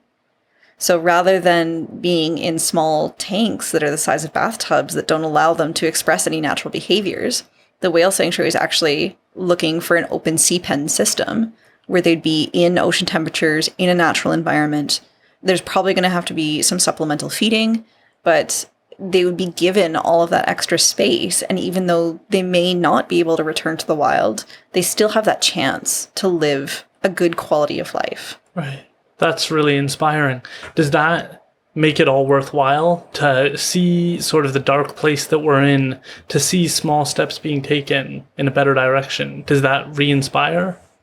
It definitely feels like light at the end of the tunnel. Right. It can get really easy to feel weighed down by all the bad news in the world. And when you read horrible stories, but then, there's always light at the end of the tunnel. It's easy to hyper-focus on the negative, but there's always positive out there. Do you get to know these business owners that are doing taking a different approach, having a commitment to wildlife? Is that something you're able to really connect with them to get to know what brought that about for them? Yeah. so many of them, we share the same perspective that these animals are intelligent and social and deserve humane treatment. And it's so nice to meet people with a common perspective like that. And they all come from different backgrounds, different geographic regions, but it's clear that people want to take care of animals. And for supporters of the SPCA, who are also animal lovers, who care, they want to treat all animals with kindness. And it's nice to see that we can all agree that maybe the raccoon doesn't live in our house, but we don't want them to suffer for it. Right. And is this something that they are really able to get the word out, that they're doing something differently, that they're trying to take a different approach? Is that something that's being well received generally? Or is there organizations, businesses having trouble seeing the nuance, seeing the difference? I think for the customers, they really see the value. There are people who are out there looking for humane options and usually disappointed that there's not more options available to them.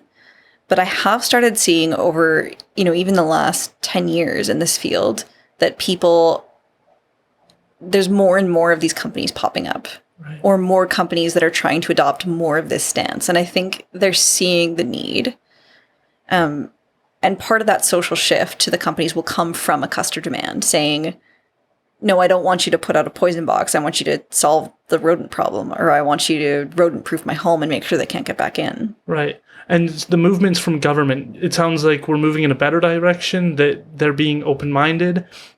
I spoke to Lee Harding about the wolf culling problem, and it was very pessimistic to hear that the BC Liberals at the time would form a committee, and then the committee would say, hey, this isn't going to do anything good. And then the Liberals would go, okay, disband this committee. Let's get a different group of people. They're going to come to a more useful decision that's going to further the policies that we wanted. It's basically they're looking for someone to tell them what they want to hear and say that the committee found this. We didn't find this. The committee found it.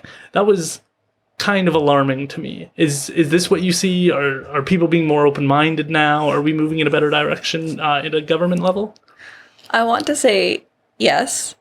We know the pace of government is very slow, because typically they have to be much more conservative with any type of movements, and that pace is always slower than we want to see. But that's part of why I think the work that we do is so valuable, is that, we can encourage government to make those bigger steps. We can give them the resources. I know with my research and with my work for the BC SPCA, we've been consulting with the provincial government representatives as they develop their new rodenticide policy, as part of the scientific review and seeing what's possible and helping fuel that change. But it's hard. I think we've seen changes in a positive direction, but that's driven by the constituents too, is saying that the welfare of these animals matter to me, and I don't want to just see change. I want to make sure that animals don't suffer. Right. Can we talk about the SPCA? It's such a unique organization that I think instills so much hope, but I think most of us have such a surface level understanding of this is where we go get animals that need a home. This is where all of our mindsets kind of come from. What is the SPCA? What stood out to you about them? Yeah. So a common misconception, people think BCSPCA, they think adoptable cats and dogs, but they don't realize, our mission work is protecting and enhancing the quality of life for companion, farm, and wild animals. And that's been part of our mission work nearly since inception. So our wildlife team is small in comparison. There's really only 3 of us at the province-wide level, and then we also have the BCSPCA's Wild Animal Rehabilitation Centre, Wild ARC, which takes care of injured and orphan wildlife and returns them back to the wild. So it is a smaller team that represents that. But, as an organization committed to helping animals, it's not enough to look at just one type of animal or one specific set of animals for us. Yeah. And I think what drew me to the organization was that animal welfare perspective, that we might not be able to change everything, but we can continue pushing for better lives for animals and better treatment for wild animals. Is it an organization that's motivational? Are you all sort of on the same page about the direction we need to go? What does that teamwork look like? Because it seems like there would be a lot of overlap in terms of the mindset of, okay, if we improve the farm life here, that will impact the city here. Like, as we were talking about, ecosystems are all somewhat connected. And so the positive work, if we can make a difference here, it will eventually have benefits over here that the average person might not realize, but that all improves the quality of the life around us. Yeah. I think you touched on it a little bit, but what we look at is sort of a one welfare approach or a one health perspective. And that the idea is that our health and well-being is so deeply intertwined with the health and well-being of animals and the environment. And one recent example that we saw that just really highlighted this was even the COVID-19 pandemic. And we recently saw in mink farming here in British Columbia that there were several outbreaks of COVID-19 on these mink farms. So all of these aspects intertwine, and we really need to take care of the animals. By taking care of animals, we are taking care of ourselves. And by taking care of the environment, we are taking care of animals and of ourselves. So that's why it's so important to be such good stewards. Which is like the disconnect you often hear about, which is if we act in the best interest of the environment, then we're costing businesses money, we're losing on our GDP, we're harming something else. But the philosophy is that if we do all of this, then we have healthier mink. I interviewed Bill Turnbull, and he talks a lot about making sure that your cows, like the meat that you're eating, is high quality. That the higher quality the life that your animal gets to live, the better it is for you, the better it is for the vegetation that the cows are living on until they pass away. And so that there's a balancing act that can be struck. And I think a lot of people are realizing this, particularly with chickens. When we think of them cooped up in a cage, no space, we go, well, that doesn't sound very good. And people are starting to realize, well, the freer that chicken is to roam around, to exercise, the higher quality that meat. And so we can sort of start to get on board and see a cascading effect that benefits us. Mm-hmm. And I think so many just go, well, what's the price at the counter? And miss sort of those larger, longer term benefits that you might not see on day one. Yeah, we definitely do have we as humans have that struggle right now, where we have this very Western-centered view of, sort of the individual lifetime and how can I succeed at the individual level. And a lot of that is centered around discussions of wealth versus a much more holistic perspective. How am I setting up this world in a good way for the children and grandchildren who I'll never meet? And making sure that, we're not just thinking about ourselves now, we're thinking about what our world looks like 7 generations from now, long after we've left. Yeah, I think that philosophy has been long missing from our culture, which is recognizing we have a finite life and that we could make a difference for future generations. And the question on how much of a difference is really difficult to quantify, because it's hard to know if we made better decisions, how much better life could be for future generations. And I think we're so discouraged right now because it feels like we're not going to be able to fix the climate. Like everything is going to hell in a handbasket, that a lot of people feel like it's just never going to be enough. But every little step can move us in a better direction. And that, again, can inspire when you see a policy you didn't think was going to get through, make it through and start to have the effects. So was it a meaningful moment when the government said we're going to ban these second generation anticoagulants? Did I get that right? You did. Okay. It was monumental for me. In the 2 years that I was doing my master's while I was just working part-time at the BC SPCA, we saw 2 big legislative changes that, if I'm going to be honest, I didn't expect to see in my lifetime. Right. These were things that I was working on and things I never expected to see a win on, but I knew was important. And that was the rodenticide movement and also a ban on mink farming in BC. And I know that was driven by the health risks due to the COVID-19 pandemic, but the impacts of shutting down that industry are going to have positive effects for generations to come. Interesting. Who was driving the rodenticide movement? Was that primarily you based on your research? Who was involved in getting that legislation through? There was a lot of different pieces that came together, and ultimately that was, it was driven by public support. So prior to the legislation being passed, the BC SPCA, we supported a number of municipalities who made changes at their own operational level and said, we recognize that rodenticides are harming local wildlife. We recognize it's not effective pest control. And they passed policies and made motions to no longer permit the use of rodenticides on their operational facilities. Right. And that's not just 1 or 2 buildings. If you think about all the buildings a municipality might own, it's libraries, it's community centers, it's shopping centers, it's all of their different buildings, and that makes a huge impact. So we saw a wave of, I think we're nearly 30 municipalities now who, before that legislation or that temporary minister's order came down, had already made changes.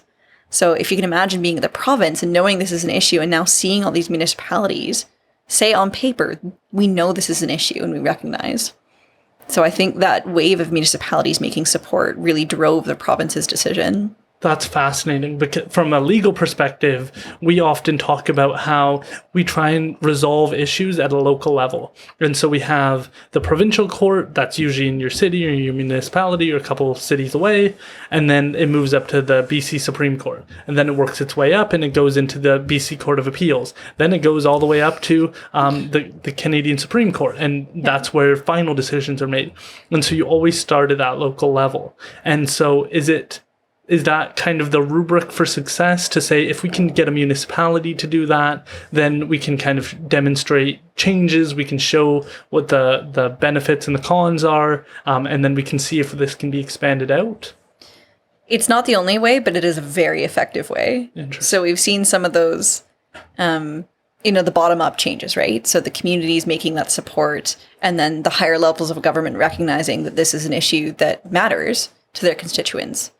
But we've also seen, one of the big successes, I think, of global collaboration was the protection of the ozone layer.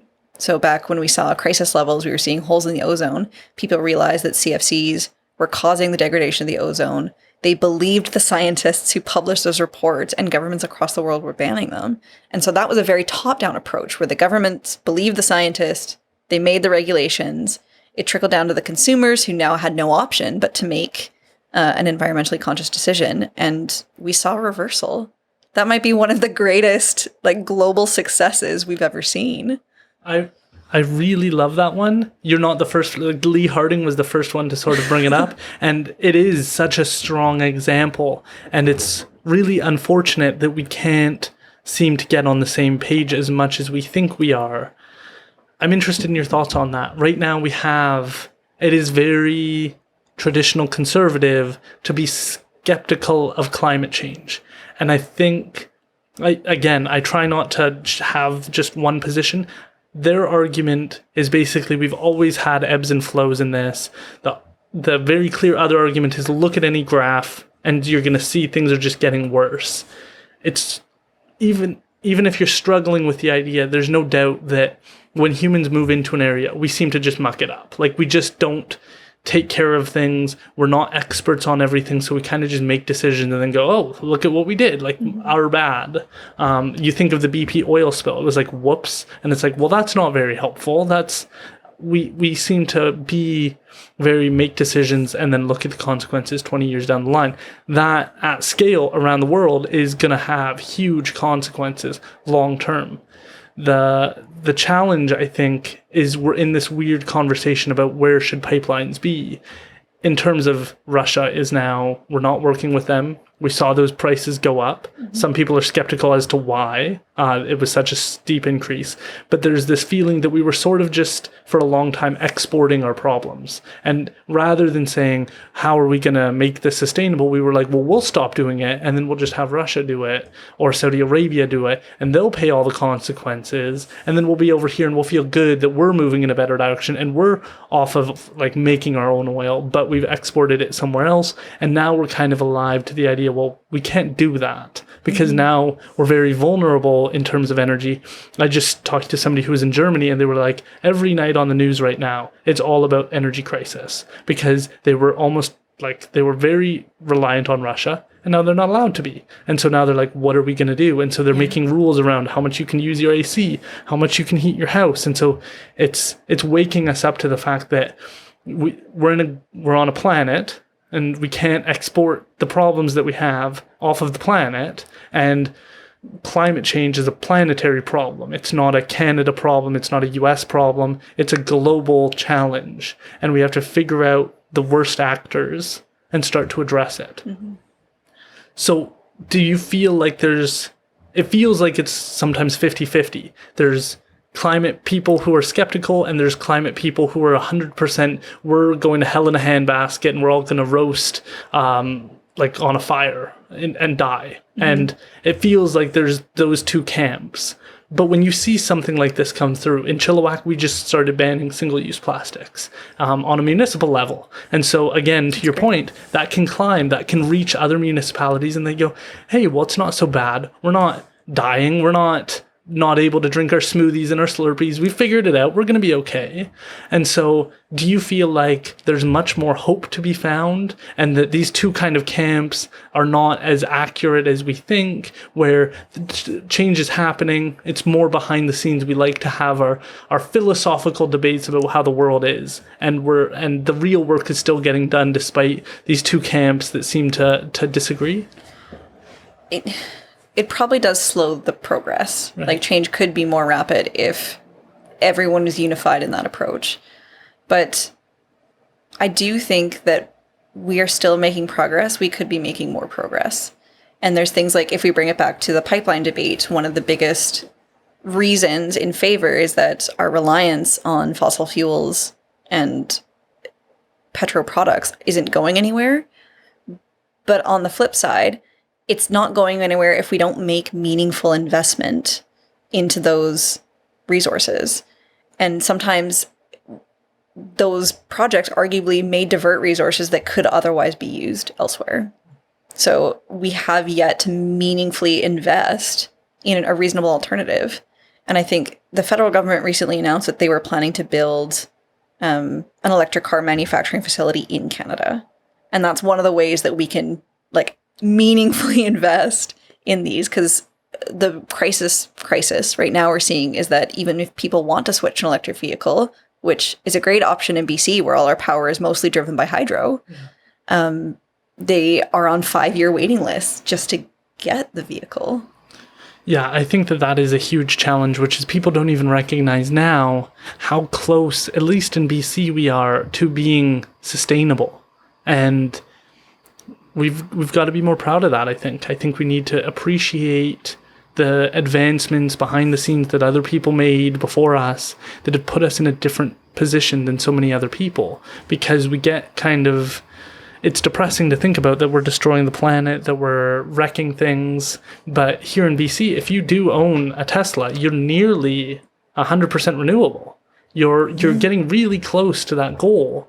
And that's not the case in the US. Like, one of the big tropes in the US is that, yeah, you might have your electric car, but what's powering your house? Well, it's usually fossil fuels, and so you're not, and so it can be so discouraging to go like, well, I did it, I did the thing that people say you should do to help the environment, and then you go, oh, well, it's not as good. Like, talking to Peter Ross, who's an ocean pollution expert and focused on plastics, he was like, everybody loves to pat themselves on the back for that blue bin, and it almost does no good in terms of scale to effectively make a difference. That a lot of the time we have to burn it to heat it up in order to turn it into something else. That's not very useful. And then we can only do that to a certain extent, and then the rest has to just sit there. And so it isn't a big giant leap for mankind. It's not the difference that we were hoping it was going to be. And it gives me a lot of hope when people like yourself, like Mr. Ross, who have hope that we're taking steps in the right direction. Because a lot of these conversations can be very discouraging. A feeling of where, like, the Chris Koo talked about how, like, I think, are barred owls endangered or getting close? Barred owls are quite abundant. Spotted owls, who are a cousin, are critically endangered. Right. Critically endangered. They're on the ground, right? Which ones are the ones that like to burrow? Oh, burrowing owls. Okay. Yeah, burrowing owls, they are also a threatened population, but they are local to where I grew up in Kamloops. Right. But same thing, they are facing trouble right now. Yeah, and that all can be discouraging to think about all the beautiful wildlife that we could be starting to miss out on. And so what do you think people need to know about the SPCA, about the impact that they're having in local communities? I like to think that we're making impact in local communities. It can be hard sometimes when you spend a lot of time on focusing on what we need to change for things to be good and not enough time celebrating the successes that we've had. Right. But that message of coexistence is one that I wish people would see more of. I would love to see just as an adoption in philosophy across all types of wildlife policies in urban areas. Is that something you learn about in school? Like, is that a biology course, coexistence with animals? Like, it seems like we need, if we're not going to have, like, historically we had hunting groups, and you'd learn, like, I spoke to Dean Work, he runs a fishing business, but, like, he was explaining, like, a lot of years we have no runs, so I'm not allowed to fish anything out of the water. So it's tours teaching people about the fish and how they interact with the bears and how they impact the deer and how everything's connected.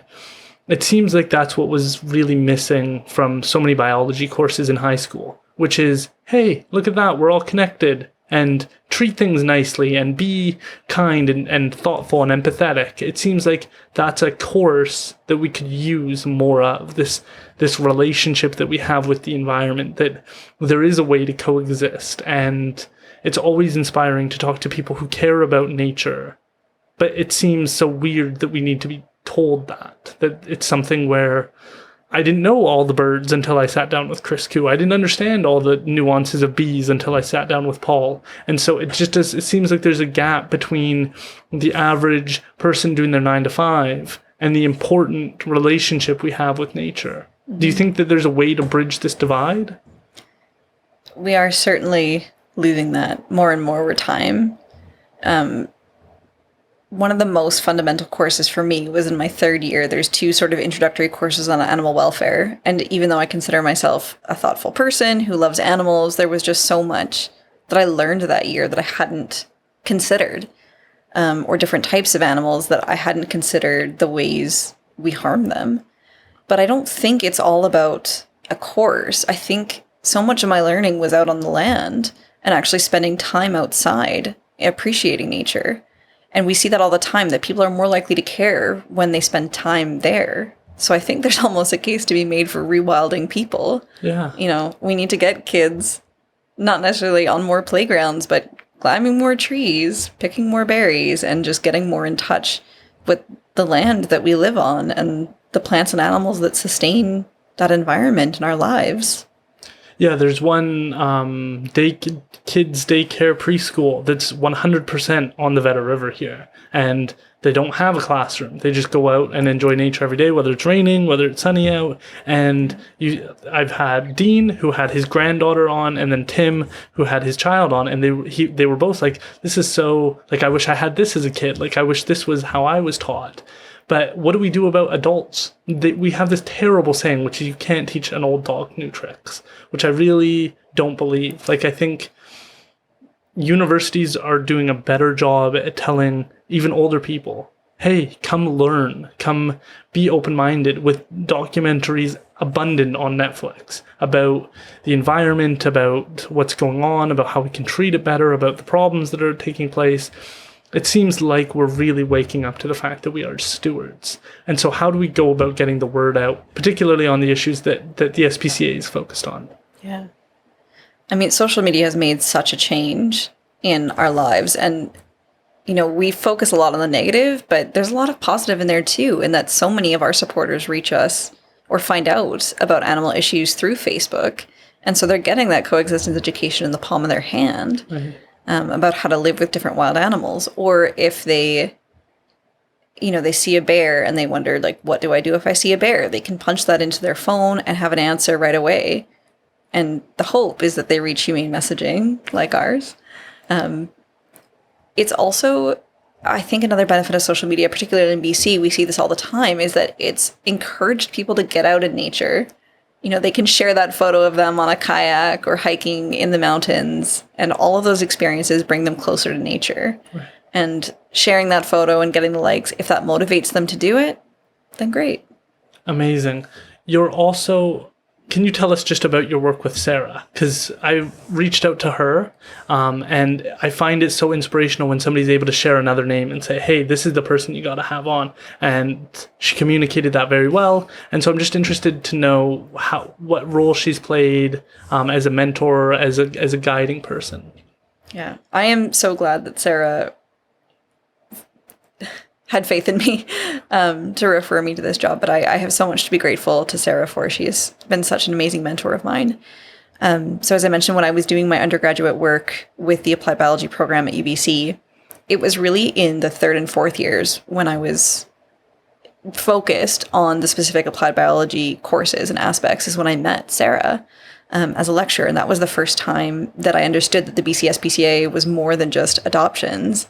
And I immediately thought at the end of the lecture is, I want to work at the SPCA. I want to work with this lady. She is doing amazing work and shares so many of my beliefs. And I was grateful. I had an opportunity to volunteer for her over the summer while I was in my undergrad. And I volunteered on the BC SPCA's Wildlife in Focus contest, which I now manage as a staff member. And it was between graduation and December, I had been working for a communications consulting firm that mostly dealt with transportation projects. And in my head, that was just, I was employed. Check the box. It had nothing to do with animals, wasn't super relevant, but I was employed, and that was great work. So in the background, Sarah had been applying for grants to try and hire a research coordinator to do some of this research work on urban wildlife and urban wildlife control standards. And she got it, and she thought of me. So I was honored to have been invited to apply. And even still, you know, when somebody invites you to apply for an interview, there's a pretty good chance that it's because they want to see you in there. But I was going through and just saying, you know, I don't know if I'm smart enough. I don't know if I'm qualified enough. I don't know if I'm enough in general. And it snowballed from there. It was supposed to be a 1-year grant term, but once we kind of opened that can of worms, we realized that it was deep. It was very deep, and there was a lot of work to do. And up until that time, it was really Sarah representing the BC SPCA and all provincial wildlife initiatives. And that's a lot of work for one person to do. So I am just so grateful that there was space in there for me to grow and work on all these important issues. That's incredible. Is there other focuses that you have, interests that you have now that you're able to have a voice at the table that you would like to see addressed that we might not know about? I think the next big upcoming issue that we're going to see is the Jane Goodall Act was recently reintroduced into Parliament. And so this is an act that would ban the captivity of a number of species. I think it's over 500 species, but it includes great apes and big cats. And to date, we haven't seen a lot of change. You know, there's still, I think there's something crazy like 2,300 tigers that live in Ontario as pets. And you think about this. What? Right? I thought 2,300? 2,300. As pets. I think it's nearly 3,000 across Canada. Tigers that are still as pets. I didn't even know anyone had a tiger as a pet, other than in Texas. Pretty sure they do that a lot in Texas. They do that a lot. I mean, the saying goes that there's more tigers in Texas than there are in the left whole in wide the wild. world. Yeah. And Ontario too. You know, Tiger King, for example, captivated people around the world. And in the beginning, I stoutly refused to watch it. I said, I know what I'm going to see. And I know that this exists not just in these 3 random tiger sanctuaries, that it exists all over North America. But I did watch it, and I'm glad I did. Because even though I didn't learn necessarily new information, that lens has people questioning what's going on and has them questioning the laws. And, you know, how can we take care of this threatened wild species if we're not respecting them as wild animals here in our own country? I had no idea that we had them in Canada the same. That's wild. There's a lot of ground we need to cover on exotic legislation, even in BC. You know, we have some of the strictest exotic animal laws in Canada, but they're still not enough. Interesting. Can you tell us about Jane Goodall for those who might not realize the nuances of her career and the difference she made? I'm just interested, I guess, who are some of the role models within the biology world? Yeah. Jane Goodall, definitely a personal hero of mine. And even now, you know, she's still continuing her work as a public speaker. But she got her work primarily in primate research. And she was really taking that embedded approach. She was actually living among her research subjects. And we learned so much about their complex behavior structure and their social interactions from all of her work. And at the time, it was also quite unusual to be a female scientist. So she was blazing a trail for female scientists all over the world. And even today, she's still a force of nature speaking out for the protection of wild animals. So this act was named in her honor, and initially it was intended for the protection of great apes, which was the primary focus of her research, but it's since been extended to cover all kinds of species, because we know that it's not just great apes that are highly intelligent, socially complex. It's so many of these animals. And the fact that we treat them the way that we do is just no longer acceptable to us. Yeah, I think that's important. Thoughts on people like Charles Darwin? I'm trying to think of other people who have really set an example in terms of changing our perspective on nature, on wildlife. I mean, even David Attenborough is a modern day hero to a lot of people. And so much of his work is in film and television, but, you know, he brought nature into our homes and into our hearts with just such an authoritative voice. I've also been really excited to see over the last couple of years how excited people are about Robin Wall Kimmerer's books, Braiding Sweetgrass and Gathering Moss, and just bringing that Indigenous scientific perspective into the homes of everyday people. Yeah, I have that book. I haven't read it yet, but I do have that book. There you go. Next on your list. Absolutely. So you're also involved with the fur bearers. So I'm just interested in to know what that journey was like to choose to join the fur bearers and what that's meant to you. Mm-hmm. I think I see a lot of common ground in the organization in protecting wild animals, and so much of their advocacy and living with wildlife is about that coexistence. What drew me into it as well was this issue of trapping, because I think a lot of people don't realize how much legal trapping goes on and very close. And those issues become very prominent when you're walking your dog and your dog gets stuck in a trap that was set for another animal. Right. And that's horrifying and traumatic, and people lose members of their family that way, watching their dog stuck in that trap. And a lot of the protections that we've asked for are very simple ones, just labeling the trap so that people can be aware of it. And even that hasn't made any progress. Wow. So that has been, really hard to watch. And during my time as president for the Fur Bearers, we did see that ban on mink farming in BC, and I never thought I would see that happen. Can you tell us about that? What is mink farming? What is its effects? Why did we need to ban it?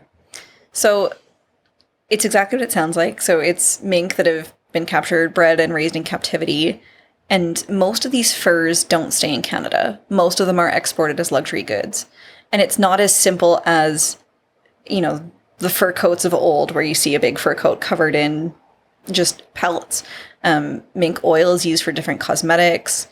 Mink eyelashes. A lot of people don't make the connection that when we say mink eyelashes, we mean the eyelashes are made from mink. I didn't even know there was mink eyelashes, but I also don't wear eyelashes, so. Fair enough. And it's just how pervasive it is, or the labeling laws in Canada are not clear. So most of the time, the labels on your clothing pertain to what's actually in the garment, but that often excludes things like the trim. So it may not list fur as an ingredient of your shirt because it's just on the trim. So the trim could be real fur and you wouldn't know. Or real fur can be used in dog toys, cat toys. It can be used on the little baubles on hats, keychains, all sorts of different things. And this is the worst type of intensive agriculture, right? We're looking at wild animals who retain all of those wild instincts, who are kept in these tiny barren cages in the worst conditions. So would your perspective be that we shouldn't have any trims with any, what is the position on having clothing from animals? Is it more just if they're in captivity and living in these terrible lives? There was a movement for a long period of time, like no real fur. Like we didn't want that. I have the leatherworking guy, Tim, in my head saying like, we used to take care of that better than we take care of our clothing from like the Gap now, where we wear it once and we donate it and get rid of it. We used to take better care of it. We used to commit and say this is going to be passed on. And so where is the position here? I don't fully understand how we move forward in the best way. I mean, what I would like to see is the industrial fur farming gone. I just don't think there's any way to keep wild animals in captivity and meet all of their needs. That said, I think that's where I come into a bit of internal conflict as, an animal welfare scientist and an Indigenous person, is that I still uphold the belief that, hunting and trapping and fishing are absolutely vital services, activities for Indigenous people. But again, we're not seeing Indigenous people running industrialized fur farms, right? It's that more holistic perspective of taking care of the animals in a good way, and that we take care of the animals and then they take care of us. There's a much more reciprocal relationship and understanding. Yeah. And we did see, things that I would not like to see repeated is, for example, with the commercial seal hunt. That is a very controversial issue. But when people are thinking of the seal hunt, they're imagining the white seal pups that are getting bashed over the head mostly by white people in areas of the province where, Inuks are not doing seal hunt.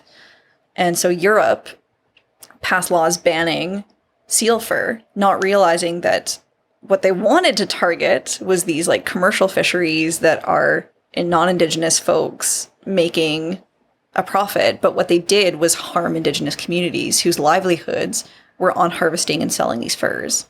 And not only does it feed them and make food and clothing for their family, but actually the ability to sell it is part of their livelihood, and that should be protected. Yeah, That is really inspirational, and I agree. It's tough to square those two positions for people who aren't looking for nuance, who aren't hearing that. Because I interviewed Shayla Rain, and she had done her first ever hunt, and she was talking about how it's like 4 years later, and she's still finding a way to honor that animal, to utilize all of the bones and everything, whether or not to make necklaces and try and find any small purpose for each piece of it, and to not let any of it go to waste.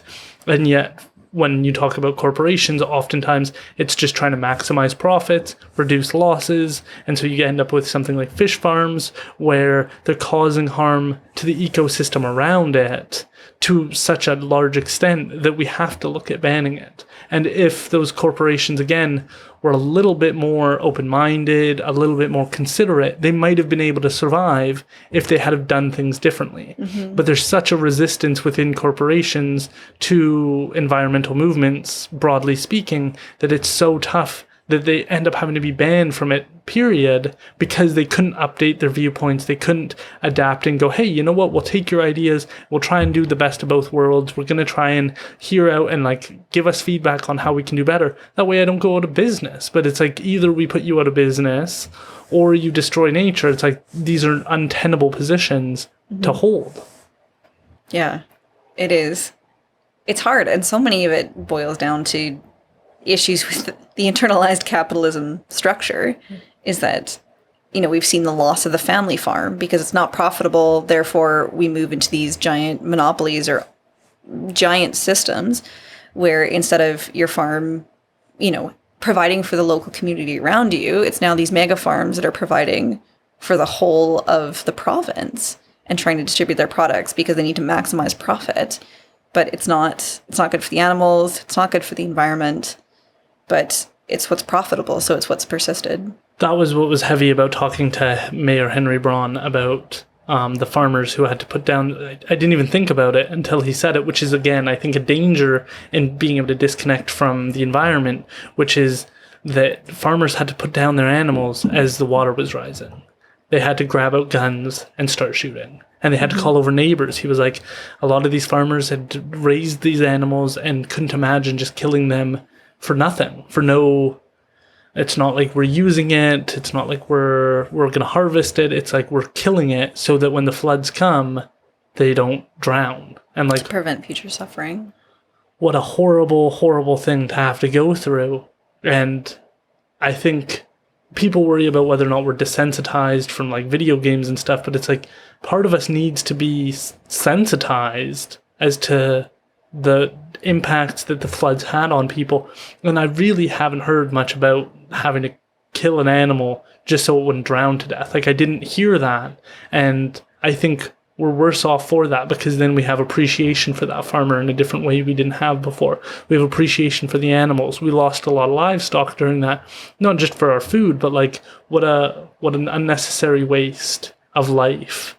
And all because we couldn't maintain our dikes. Like, and this is again where I think people who are climate hesitant struggle is because the province almost wholly blamed it on climate change. But you didn't maintain those dikes. And so what would have happened? Same things happen, but we maintain our dikes. Maybe catastrophe still strikes, but we can never fully know that because you didn't maintain the dikes. And so I think that that's where, when I was hearing that, it was like, it's so unfortunate they can't just own the fact that this was like a level 1 out of a level 4 dike. We need level 4. You had level 1. We've had scares with this flooding before. We didn't do anything about it. We deserve the punishment, but those animals don't. They don't know our structures. We were the ones who drained that lake. Like, none of this is fair to them to have to go through any of this. Can I get your thoughts on wolf culling? Do you have any background in that area? It's one topic where I'm still like, I cannot believe that there are people who climb into helicopters with a gun and start shooting at wolves. And I asked Lee this, like, I don't understand what part of a human being has to turn off in order to do something like that. There's something to be said for hunting, and that does grow you as a person. That is not hunting. That is a dark, almost sadistic thing to have to do. And I don't get it. I agree with you. It's kind of a dark chapter on BC's history in wildlife management. And I think it's exactly what we touched on earlier, is that this is not a wildlife stewardship issue. This is a wildlife management issue and a desire for control. And I think, the episode that you did interviewing covered so many of those topics so well, but what people don't realize is this is a government-funded project. Your tax dollars are going to fund this. And what we should be demanding, we know what the problem is. We know that it's environmental and habitat degradation that are allowing wolves access to caribou. And instead of making, it's going to be a bigger investment into the habitat restoration, but we have evidence that it works. So instead of doing that, we have this weird idea that we just need to control and maintain control over the wolf population without realizing all these cascading effects that it's going to have. To your point, I just wanted to pull this up because it's something I didn't get to say with him. According to Raincoast Conservation Foundation, over the winter of 2019 and 2020, the BC government spent over almost $2 million to kill 463 wolves. According to an email from the Ministry of Forests, Lands, Natural Resources, Operations and Rural Development, an average of $4,300 per wolf. In the habitat of a Graham herd in the South Peace region, where 16 wolves were shot over the winter, the province spent $175,000, nearly $11,000 per wolf. Like, that's an incredible amount of money to spend when we're talking about homeless populations. Yeah. And when we're talking about the fact that it's not even clear that these save the caribou. And according to Lee, who studied caribou his whole career, it doesn't. And that's the reality, is that it doesn't work. It's not tackling the root of the issue. I even saw this devastating news float by my inbox yesterday, but there's a proposal open for a coal mine in the north that's right in this critical caribou habitat. Right. We just keep trying to put the problem elsewhere when it's just us. Yeah. And its habitat is the main driver. And there have been studies showing that if we actively work on habitat restoration to kind of block those pathways that wolves have been using and rewild them a little bit more, it works. It saves caribou. And it also means the wolves get to live their natural lives. Yeah, when Lee said that this is likely in large part due to like ATVs and like exploring on vehicles and stuff, it was like, there it is. There's the dark part of it where it's not about caribou, it's not about wolves. It's about keeping this business going, and apparently that industry's been growing, and so the government goes, hey, it's good business. And It's like, what consequences do we have to pay to wake up? And I'm all for a balance between the two.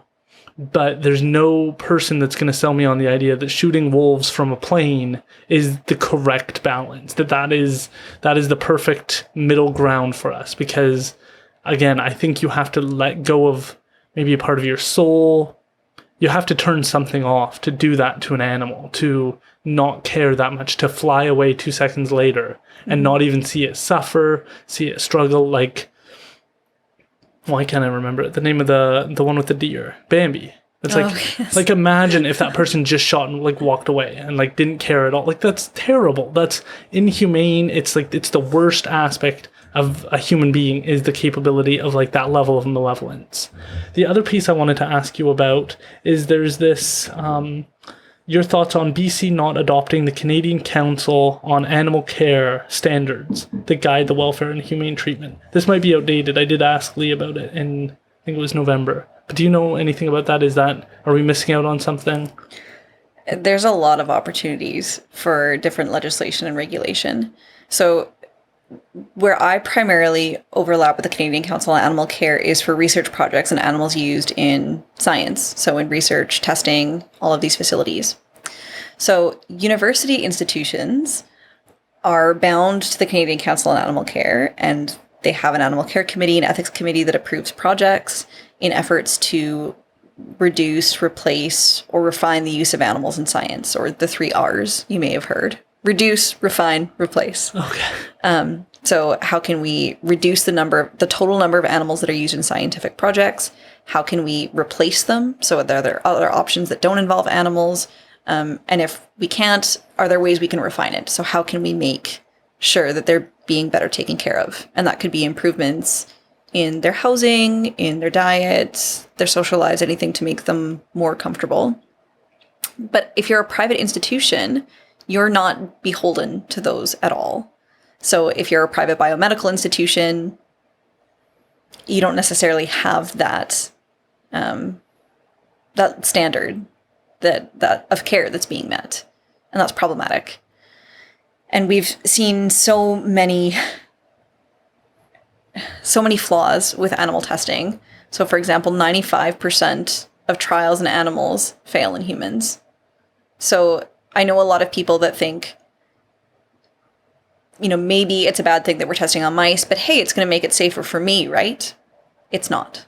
There's no reliable way that animal testing is working, and there's so many new technologies that are so much more effective and more translatable to humans, including technologies like organ on a chip. This is the future. This is 2020s. We can be doing all this toxicity testing and skin testing. We can 3D print organs. It's just amazing. And because so many drug trials fail that, pass in animals that fail in humans, are we now missing out drugs that might have been effective in humans because we tested them on animals and they failed? And the best way I can describe it, and I'll borrow this from another scientist, is that the bottom of it is that humans aren't 60-kilogram rats. We're not. Even if you scale a rat up to 60 kilograms, our biologies are different. The way that we process things are different. And that needs to change. I'm hopeful that there's legislation coming. But there was legislation introduced in, I'm going to get the year wrong, but it was a few years ago to introduce a ban on cosmetic testing in animals in Canada. And the bill didn't make it all the way through before there was a change in government. So we still haven't seen that bill come through, but I am hopeful that we will soon. Wow. Can you elaborate more on the chips? The organ on a chip? Yeah, you're blowing my mind. I'm just... Such a weird time to be a human being that we're growing organs. Yeah. So these would be... it's not my primary area of research, but I've seen lots of the alternatives sort of in action, and just the idea that we have these cells and stem cells, we can mimic all sorts of different body systems on, something the size of an eraser, basically, that we don't need to test on live animals, and we don't need to subject them to suffering. We don't even test it on live humans, which is incredible. And this is so much more likely to translate into success for people because it's using us. Yeah, I find biology obviously interesting because you interact with it all the time. One person that I followed is a guy named Brett Weinstein, and one of his research topics was telomeres. I don't fully understand what a telomere is, but he was doing that on rats. And basically a lot of his findings, which was very unpopular, was finding that keeping rats in captivity over time in mice changes the lengths of their telomeres because they're living shorter lifespans. They're not developing full rat lifestyles. And so a lot of the rats and mice that they were using were not normal rats that reflected what it was like to live a normal life. And so a lot of the research they were finding was that they were living shorter lives. I'm going to mess this up. If you want to learn more, don't listen to me. But the effects was that it wasn't like a rat that could be replicated in regular populations, and so that a lot of the studies they were doing on these rats were not useful and obviously failing because it wasn't representative of what it was to be a rat and the regular kind of development over time. And so that we had a misconception, and then it sounds like industry sort of changed that. But to your point, even the best of rats are not going to be reflective of what it's like to be a human being. Exactly. Yeah. And you touched on some important points there. Some of the challenges with animal welfare in sort of the animals and science movement is that if you compare it in people, mice and rats are social creatures. They have pretty wide home ranges. They love to dig and climb and burrow and do all these things. They don't get an opportunity to do that in cages. So if you think about the equivalent of like, oh, well, how would a human behave in this particular scenario? Not realizing that human was raised in a padded room. They were given all their meals at a scheduled time, not given anyone to interact with. Like, do you think you can extrapolate what you find to a person who was raised in a family and has all the chaos of a normal life, no, you're not going to see the same behavior. So why do we assume that that's going to be the same case for the animals in laboratories? Yeah. I really struggle still with the placebo effect. I think it's crazy that we don't have an answer to what the placebo effect is. And we like to think that we have this whole being a life form on Earth is like. And it's like, well, how do you give someone a sugar pill and then they get X effect? Like, where? How? What? Like, I don't... It's such a weird thing that I felt like in psychology, we just went like, that's just a placebo effect. And it's like, that's just a weird miracle that we just don't understand. That somewhere in your mind... you're getting some sort of benefit. It's just such a trip that we have such a limited understanding of so many things, and yet we live our lives with such confidence on a day-to-day. For people who feel discouraged, for people who don't know how to move forward in a good direction, what would your advice be to them? As someone who sees perhaps the beauty, the magnificence of existing on this planet, what insights can you provide for us on how to connect with nature, how to coexist in a healthy way? Stay curious is the number one. If you're curious about the natural world around you, you'll never be bored because there's always so much to see. One thing I bought, and I didn't realize inherently that I was doing this, but it's worked. I bought a pocket microscope off Amazon. London Drug sells them too. It was like $25, 250 times magnification. It's amazing. And I can't tell you how many times I've just seen, a skin flake on the counter and run to get my pocket microscope, and I'm just checking out all the things around me. And what's actually been fun is it's the number one thing I pull out of my backpack when I find myself in a situation where I have to entertain children. Kids love microscopes and they love getting out in nature. So spend some time with them. They are so curious and they'll keep you alive. That's amazing. You've talked a bit about 7 generations. How do you see us doing that in the best way? What does that look like? How do we balance our wants now with our needs in the future? How do we make sure that we leave this place in a better condition than when we found it? Definitely just adopting that perspective of taking care of the land for 7 generations yet to come. If everybody had that perspective, I think we'd see a much different world than we have today. But it's important. And I think about that not just with your own personal choices, but with the choices you're advocating to see. Changes you hope to see in politics, with your buying choices, purchasing power. It means so much when you think about the world beyond just yourself. How can people support this work? How can people get involved, whether it's with the SPCA, whether it's with different organizations like the Fur Bearers? How can people know that they're leaving this world in a better place? Because it's easy to have the mindset. It's easy to maybe recycle. It's tough to make sure that you're really doing it and that you're leaving something in a better position.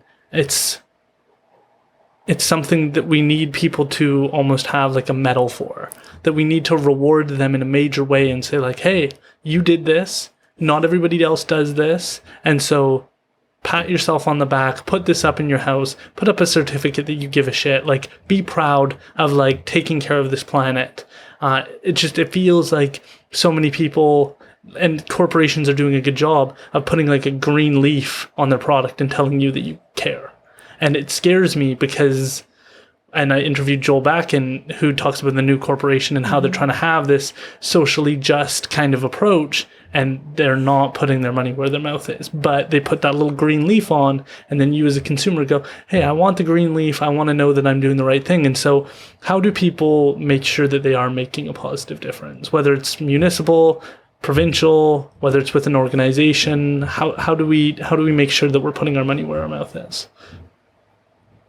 I think it's important that everybody finds a way to give back that resonates with them. For me, that was volunteering. I volunteered for the BC SPCA before I was a staff member. I continued to volunteer with the Fur Bearers. I was a longtime volunteer for the Canadian Society for Humane Science, which is recently disbanded, but was promoting non-animal alternatives in science. And voting, getting to the polls and voting for politicians that represent your worldviews or what you want to see in the world. It's also as simple, this is an action that's so, so powerful that not enough people take, is when an issue is important to you and you want to see change, just writing to your city council, to your MLAs, to your MPs, and saying that this matters to you and that you want to see change. Which were those municipalities that stood out, that were standing by the rodents, that were understanding the deleterious effects, that were trying to make better decisions? Can we talk about those specific ones and how that sort of came about for them? Yeah. Unequivocally, the leader in my mind is the District of North Vancouver. So we had worked with them on a number of different partnerships, including practicum students through the UBC's Animal Welfare Program, which we maintain a connection with. Had worked with them on exploring alternatives to rodenticides. They were sort of the first municipality to make a really comprehensive policy. So they may not have been the first, but their operational policy, which is publicly available online, has a very comprehensive approach to sort of that prevention that we talked about, eliminating sources of attractants, making sure everything's clean, going through that exclusion, making sure that there's no holes and no ways for rodents to get in. And then finally, if a step did come to lethal control, they banned the use of rodenticides, all different types of rodenticides, on their municipal-owned property, which was huge. And I think they served as sort of a beacon for other municipalities, because they thought if a big district or a big city like North Vancouver can do it, then surely we can do it too. Right. And it also gave them a template, something to work with, rather than having to draft something from scratch. And I know with some of the work we did with the District of North Vancouver, with the BC SPCA, one of the things that we developed was sort of a resources for municipalities. So for municipalities who are thinking about making the change but not sure where to start, we could say, hey, look at this example from the District of North Vancouver. Here's some other changes you can make. Here's an easy way to do it. And that just gives them more power to make that change. Right. That is really inspirational. Do you think people should join the Fur Bearers? Is there a donation button? How do people make sure that they're making an impact and that they're having a contribution, big or small? Yeah, certainly monthly donations or one-off donations to the BC SPCA or the Fur Bearers are so welcome and absolutely fuel the work that we do. So both are nonprofit organizations. I know there's a common misconception. People think of the BC SPCA as being a government organization and is funded by tax dollars. It's not. We don't receive any core government funding, although we have occasionally received grants for some infrastructure upgrades. But it's all reliant on the generosity of the public. I had no idea. I assumed that there was some sort of government connection there. Yeah, it's a very, very common misconception. But no, it's funded entirely by donation. Incredible. Can you tell people how they can connect with you? You're doing a lot of research. You're diving into a lot of different topics and sharing that research.